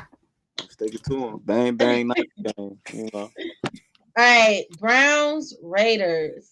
Ugly. This wild, bro. 36.5 over under 2.5 in favor for the road team, the Browns. Now, I am throwing this out there. The Raiders will be without Devontae Adams. They will also be without Max Crosby. So you definitely take that with a grain of salt. Of course, David Njoku's not playing for the Browns. Been out. Yeah. I'm Miles tapping. Garrett, I'm not sure. I know he was banged up last week. I don't know what his status is. He may play. I really haven't looked into it since.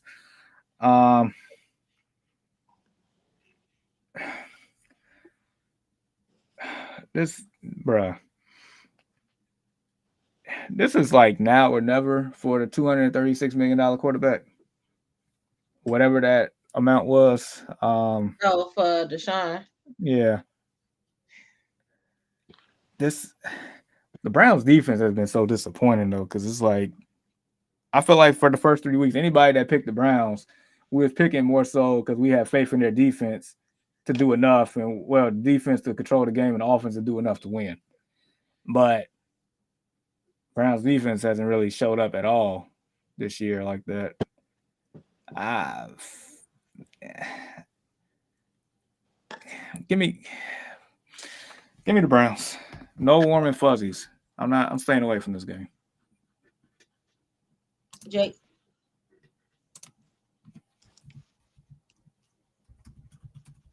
Browns and Raiders. I'm going Browns just because I know Devontae Adams and Max Crosby not playing. For sure. You can I press seen that that earlier. I was gonna go Raiders because they look decent. They playing with some grit, but when I seen them was out, I'm like, man, I don't know. Don't go back. I gotta make that a little longer. Do a little dance break to it now. Right. Okay. We get into the later games. Chiefs, Chargers. You already know how this gonna go. Oh my god. Yep. 39.5 over under. It's -7.5 for the Chiefs on the road. That's insane. And that's gonna be larger. They're gonna win by more than that. Who? The Chiefs. Against the Chargers? Yep. Just to All know they been close. I don't care. I don't have the warm and fuzzy about that spread at all. Chiefs never cover. They never cover the spread, right? For the most part, yeah, they really don't. I know the history. Just to point out, Justin Herbert. I don't know because in my opinion, he shouldn't have played last week. He left the game in a walking boot. But I feel like it don't even matter if he's the quarterback or who else is the quarterback, because I think Joe Alt is questionable too, and if they don't have Joe Alt, then it's really a wrap. So are we at Cancun again? I feel like we have an extended stay in Cancun. Yeah, this week. But listen, the way these games been going, Chargers gonna blow out the Chiefs. Who else we had Cancun's on? Like the way the NFL been going, and I think it's good for the league, for these, to have these upsets like this instead of every week being predictable. So I mean, you're right. And just to point out, we had 4 Cancuns last week that went wrong. Just so you know. Yeah. So yeah. But so that's in Cancun, and so we got Chargers over Chiefs over. There we go. We didn't play the sound. Great. Okay. Bills Ravens. This should be fun. Sunday Night Football. I feel like even though the Ravens are 1-2 and it's very disappointing, we still, for some reason, I feel like the whole football universe still looks at the Ravens as a top contender no matter what they're doing.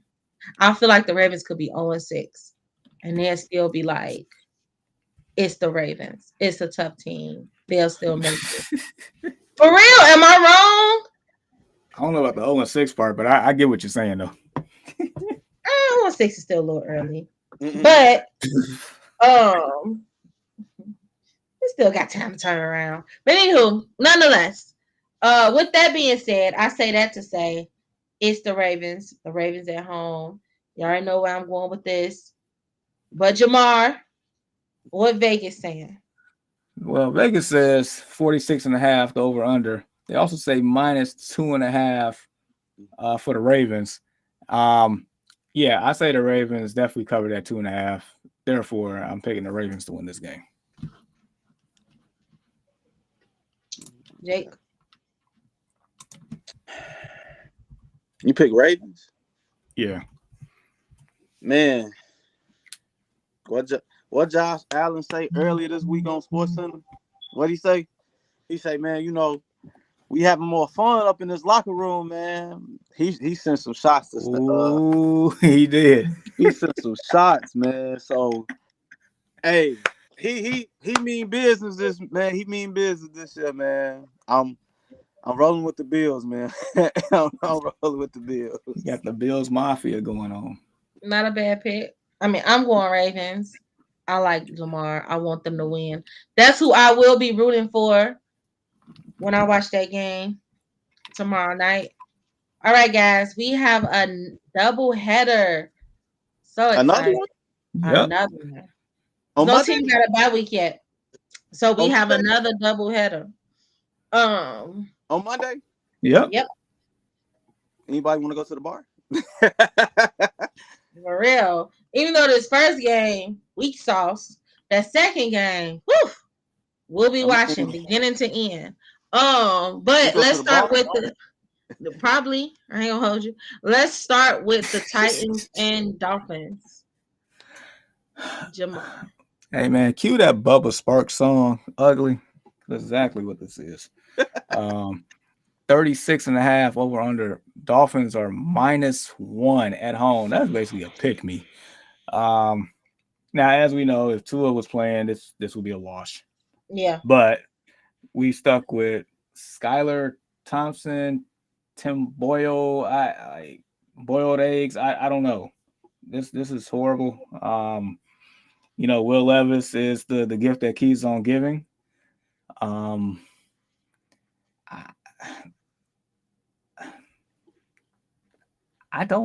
honestly don't know. This is another. I think I said not having the warm and fuzzies about 5 times now. I think that's a record for me. NBA too unpredictable. I mean, sorry, NFL too unpredictable. Didn't the cartoon character say that or something? Maybe. I don't know where the heck I even got it from. I don't know. Cartoon character said that, bro. I ain't know. Probably. So, all right, for instances like this, I would say, well, I'll go with the team with the better quarterback. I don't know who's the better quarterback. So now I'm going with the team that has the most playmakers. Therefore, give me the Dolphins. Fans up. I can see it. Jake?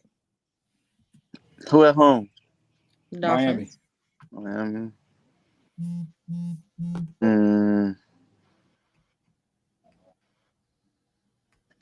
Yeah, I'm gonna be with Jamal, man, and do what Jamie Foxx was doing up in Sunday night. Yeah, man. Any given Sunday, man. I'm like, where are you going with this? Okay. He was in his little music video. Where are you going with this? Okay, bring it back.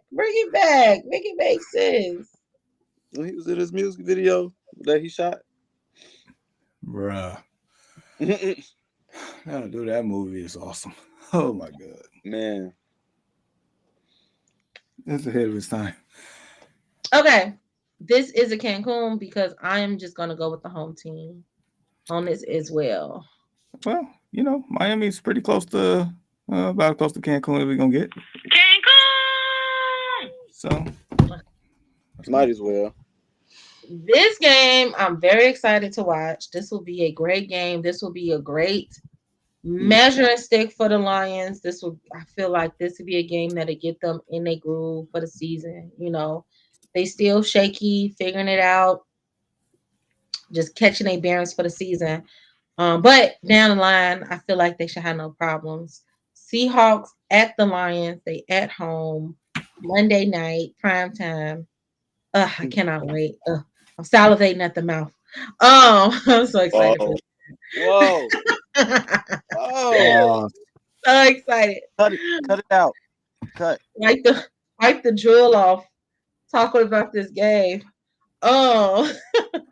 This is a family-friendly show. Jamal, that's y'all. in the gutter. Oh, Jamar, what is going on with this game? All right, 45.5 over under -3.5 for the Lions. Look, I do validate your Lions fandom. You went to school in Michigan. I guess you and Ian are rocking together for this. I'm gonna definitely put Lions down for the both of y'all. History has showed me that when these two teams play, it's good games, but one team has usually come out on top each and every time, and it's the Seattle Seahawks. I want to say Kenneth Walker III, is playing. That's a big help. Sam Laporta did practice, so that helps for the Lions. Wait, you said Kenneth Walker playing? I want to say he's going to play this week. He on my team too. Let's go. Let's go. I'm back in it. I'm gonna buy y'all ass this week. I'm back in it.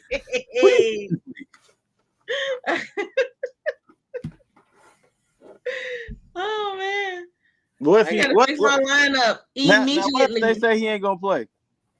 Huh? Now what if they say that he don't play? Then I'm sad again. But for now, trying to rain on my parade, okay? Back in there, Mr. 0-3 in fantasy league.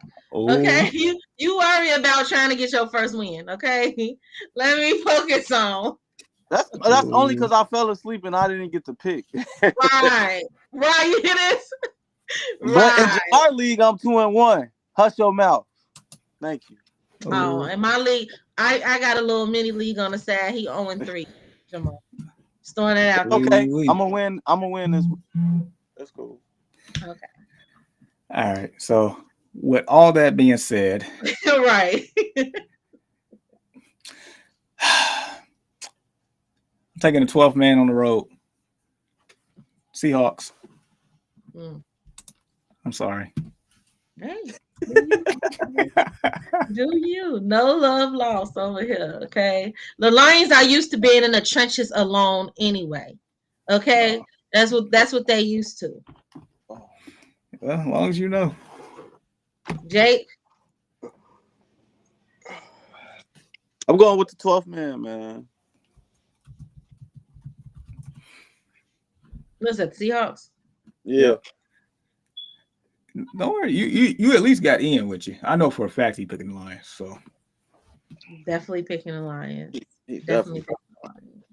I will be at the Bears-Lions game on Thanksgiving in Detroit. Didn't you go last year? No, I ain't go last year. I went to the last bands? I went to their last Thanksgiving game in Detroit that the Bears did was 2019. I want to say. Okay. I seen these Detroit fans on the train. If that was last one. I know that's the one I went to. The last one I went to. On Thanksgiving was 2019. We stumped them out. It was a great day. Don't know if that'll happen this year. However, I'm picking the Lions. All I have to say, picking the Lions. Let's go to Thursday night next week. Oh yeah. All right. 1 second, folks. Please let it be a good game. I can work with this. I can work with that. I feel like ain't they playing this week? What else? Oh, they playing the Eagles. Okay. Oh, yeah. The Falcons. What's the Thursday night game? Bucks and Falcons. Bucks and Falcons. That's not bad. At the Falcons. That'll be a good game. I'll watch that. Well, I watch them all anyway, so it don't matter. It's a little too early. This spread is probably not accurate yet. I mean, they went with the default spread. Yeah. So -3 for the home team, 43.5 over under.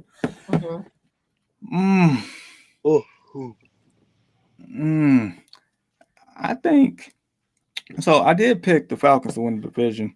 This is one of those games they need to win. You got to win your division games. Yeah. So they're at home. They better take advantage of that porous Bucs secondary. So #rise up. Go Falcons. Jake.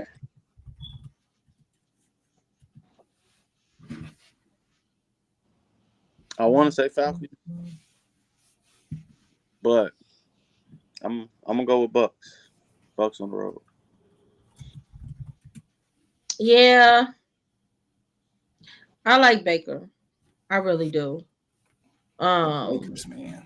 The Falcons gonna start playing good when they put Michael Penix in. Yeah, but they're not gonna do that if Michigan State buddy keep playing like he playing. Even though they 1-2, he playing decent though. Kirko Chains, empty calories. So I'm gonna go Bucks just because. And once again, I went to Michigan State. Kirk Cousins, I was there when he was there, but he never moved me in the league as a whole. So, did you see him on campus? Do you know Michigan State is its own city? I want to say that campus has over 25,000 students and another 1,000 plus employees. No, I did not see him. Okay, no. Oh, hell no. What about Draymond Green? Or was he not there when you was there? Yeah, he was there actually, and yes, I did see Draymond, and I used to watch him play.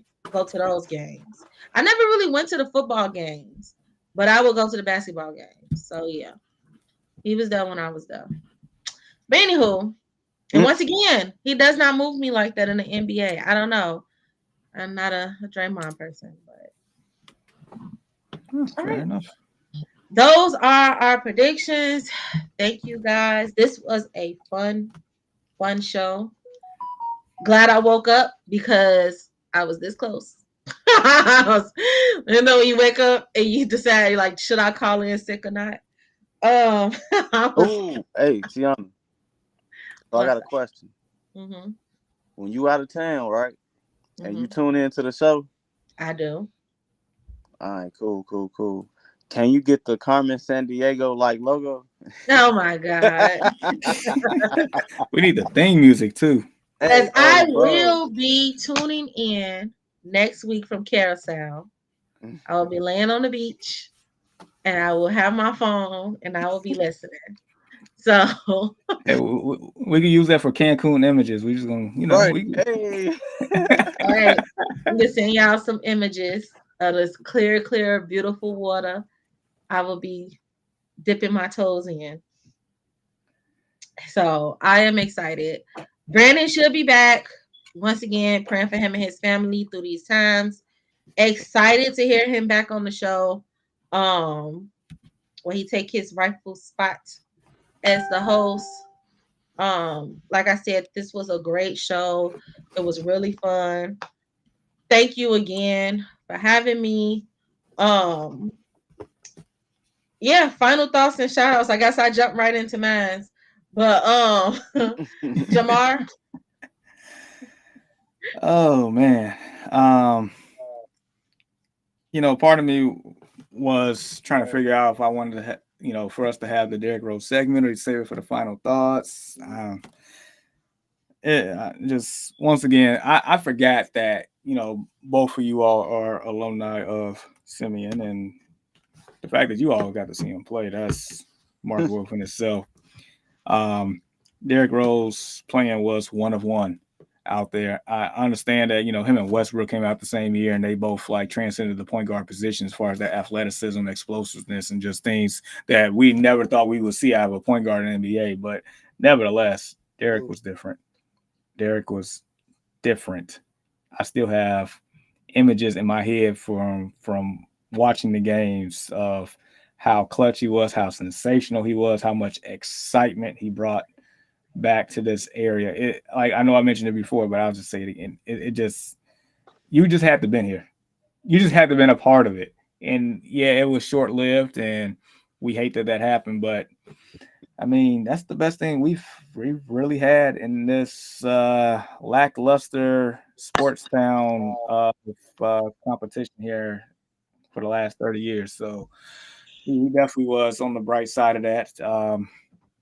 So yeah, I definitely am an advocate of him being in the Hall of Fame. It is the basketball Hall of Fame, so therefore he needs to be in it. Absolutely. Not even close with that one. Why okay. While Jake figured his life out. Oh, there you go.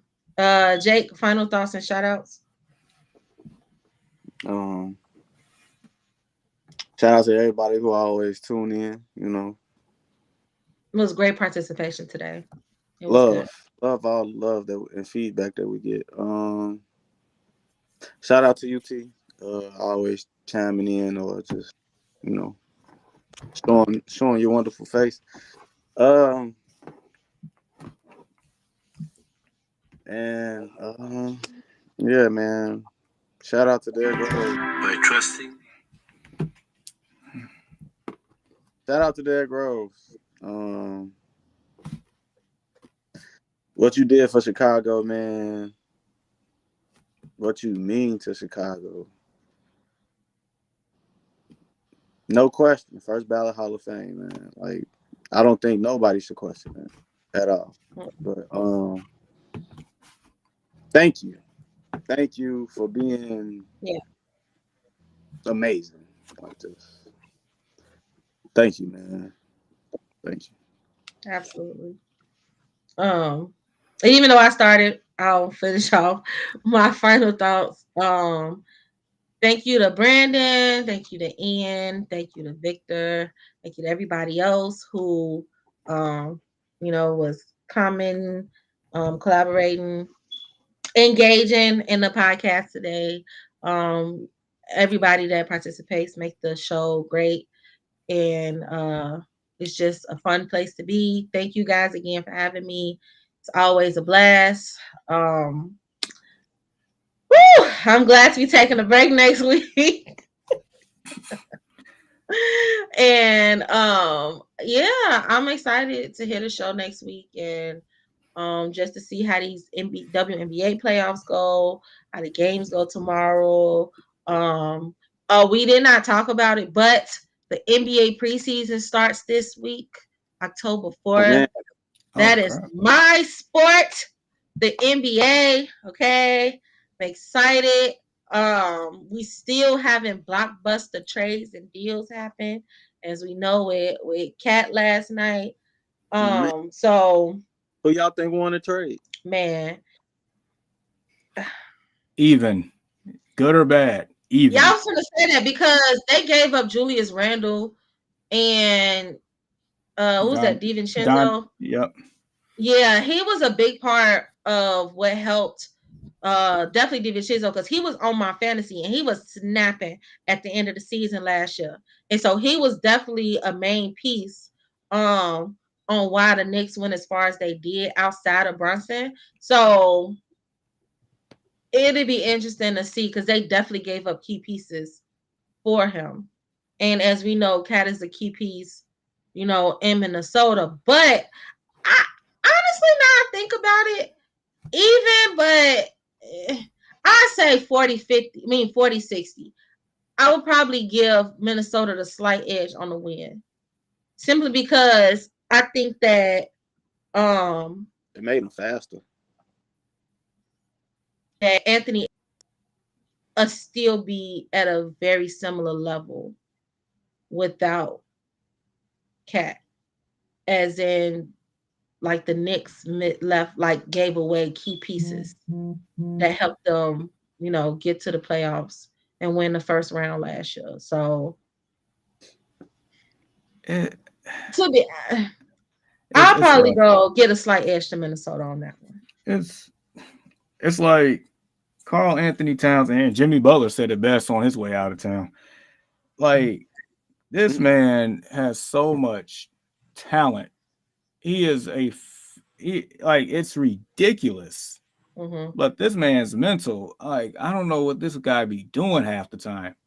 If he just had like some focus and actually cared enough, it'd be a different story. But he just a bit goofy half the time. Not a goof. Yeah, he's like related to JaVale McGee with some of the stuff. And he just happened to be a lot more talented. Dude, they Yeah. said the worst thing that happened to him was him winning a 3-point contest. Why is that? Because now all he wants to do is shoot threes. Wait a minute. Karl-Anthony Towns won a 3-point contest. Where was I at? When was this? Yeah, it was a couple Why years was ago. he even in it? What? Yeah. Woo. See, I haven't been deep into All-Star Weekend. All-Star Weekend fell off for me. So I haven't really been watching it. So I definitely missed that. And that proves it. The fact that Karl-Anthony Towns is even in the 3-point competition is a problem. Okay. But we'll save ours for another day. We well overdue. All right, guys. Great show. Have to pick this up next week. What's the outro? Jamar, how do you leave the show? Oh wait, I know. Okay. And with that being said, on behalf of the Ordinary Morning Sports Talk podcast, we would like to say thank you for tuning in with us this morning. Continue to chop it up with us and support our podcast on various platforms. And if you are and would love to talk sports with us on the Early Morning Sports Talk podcast, we are here and would love for you to do so.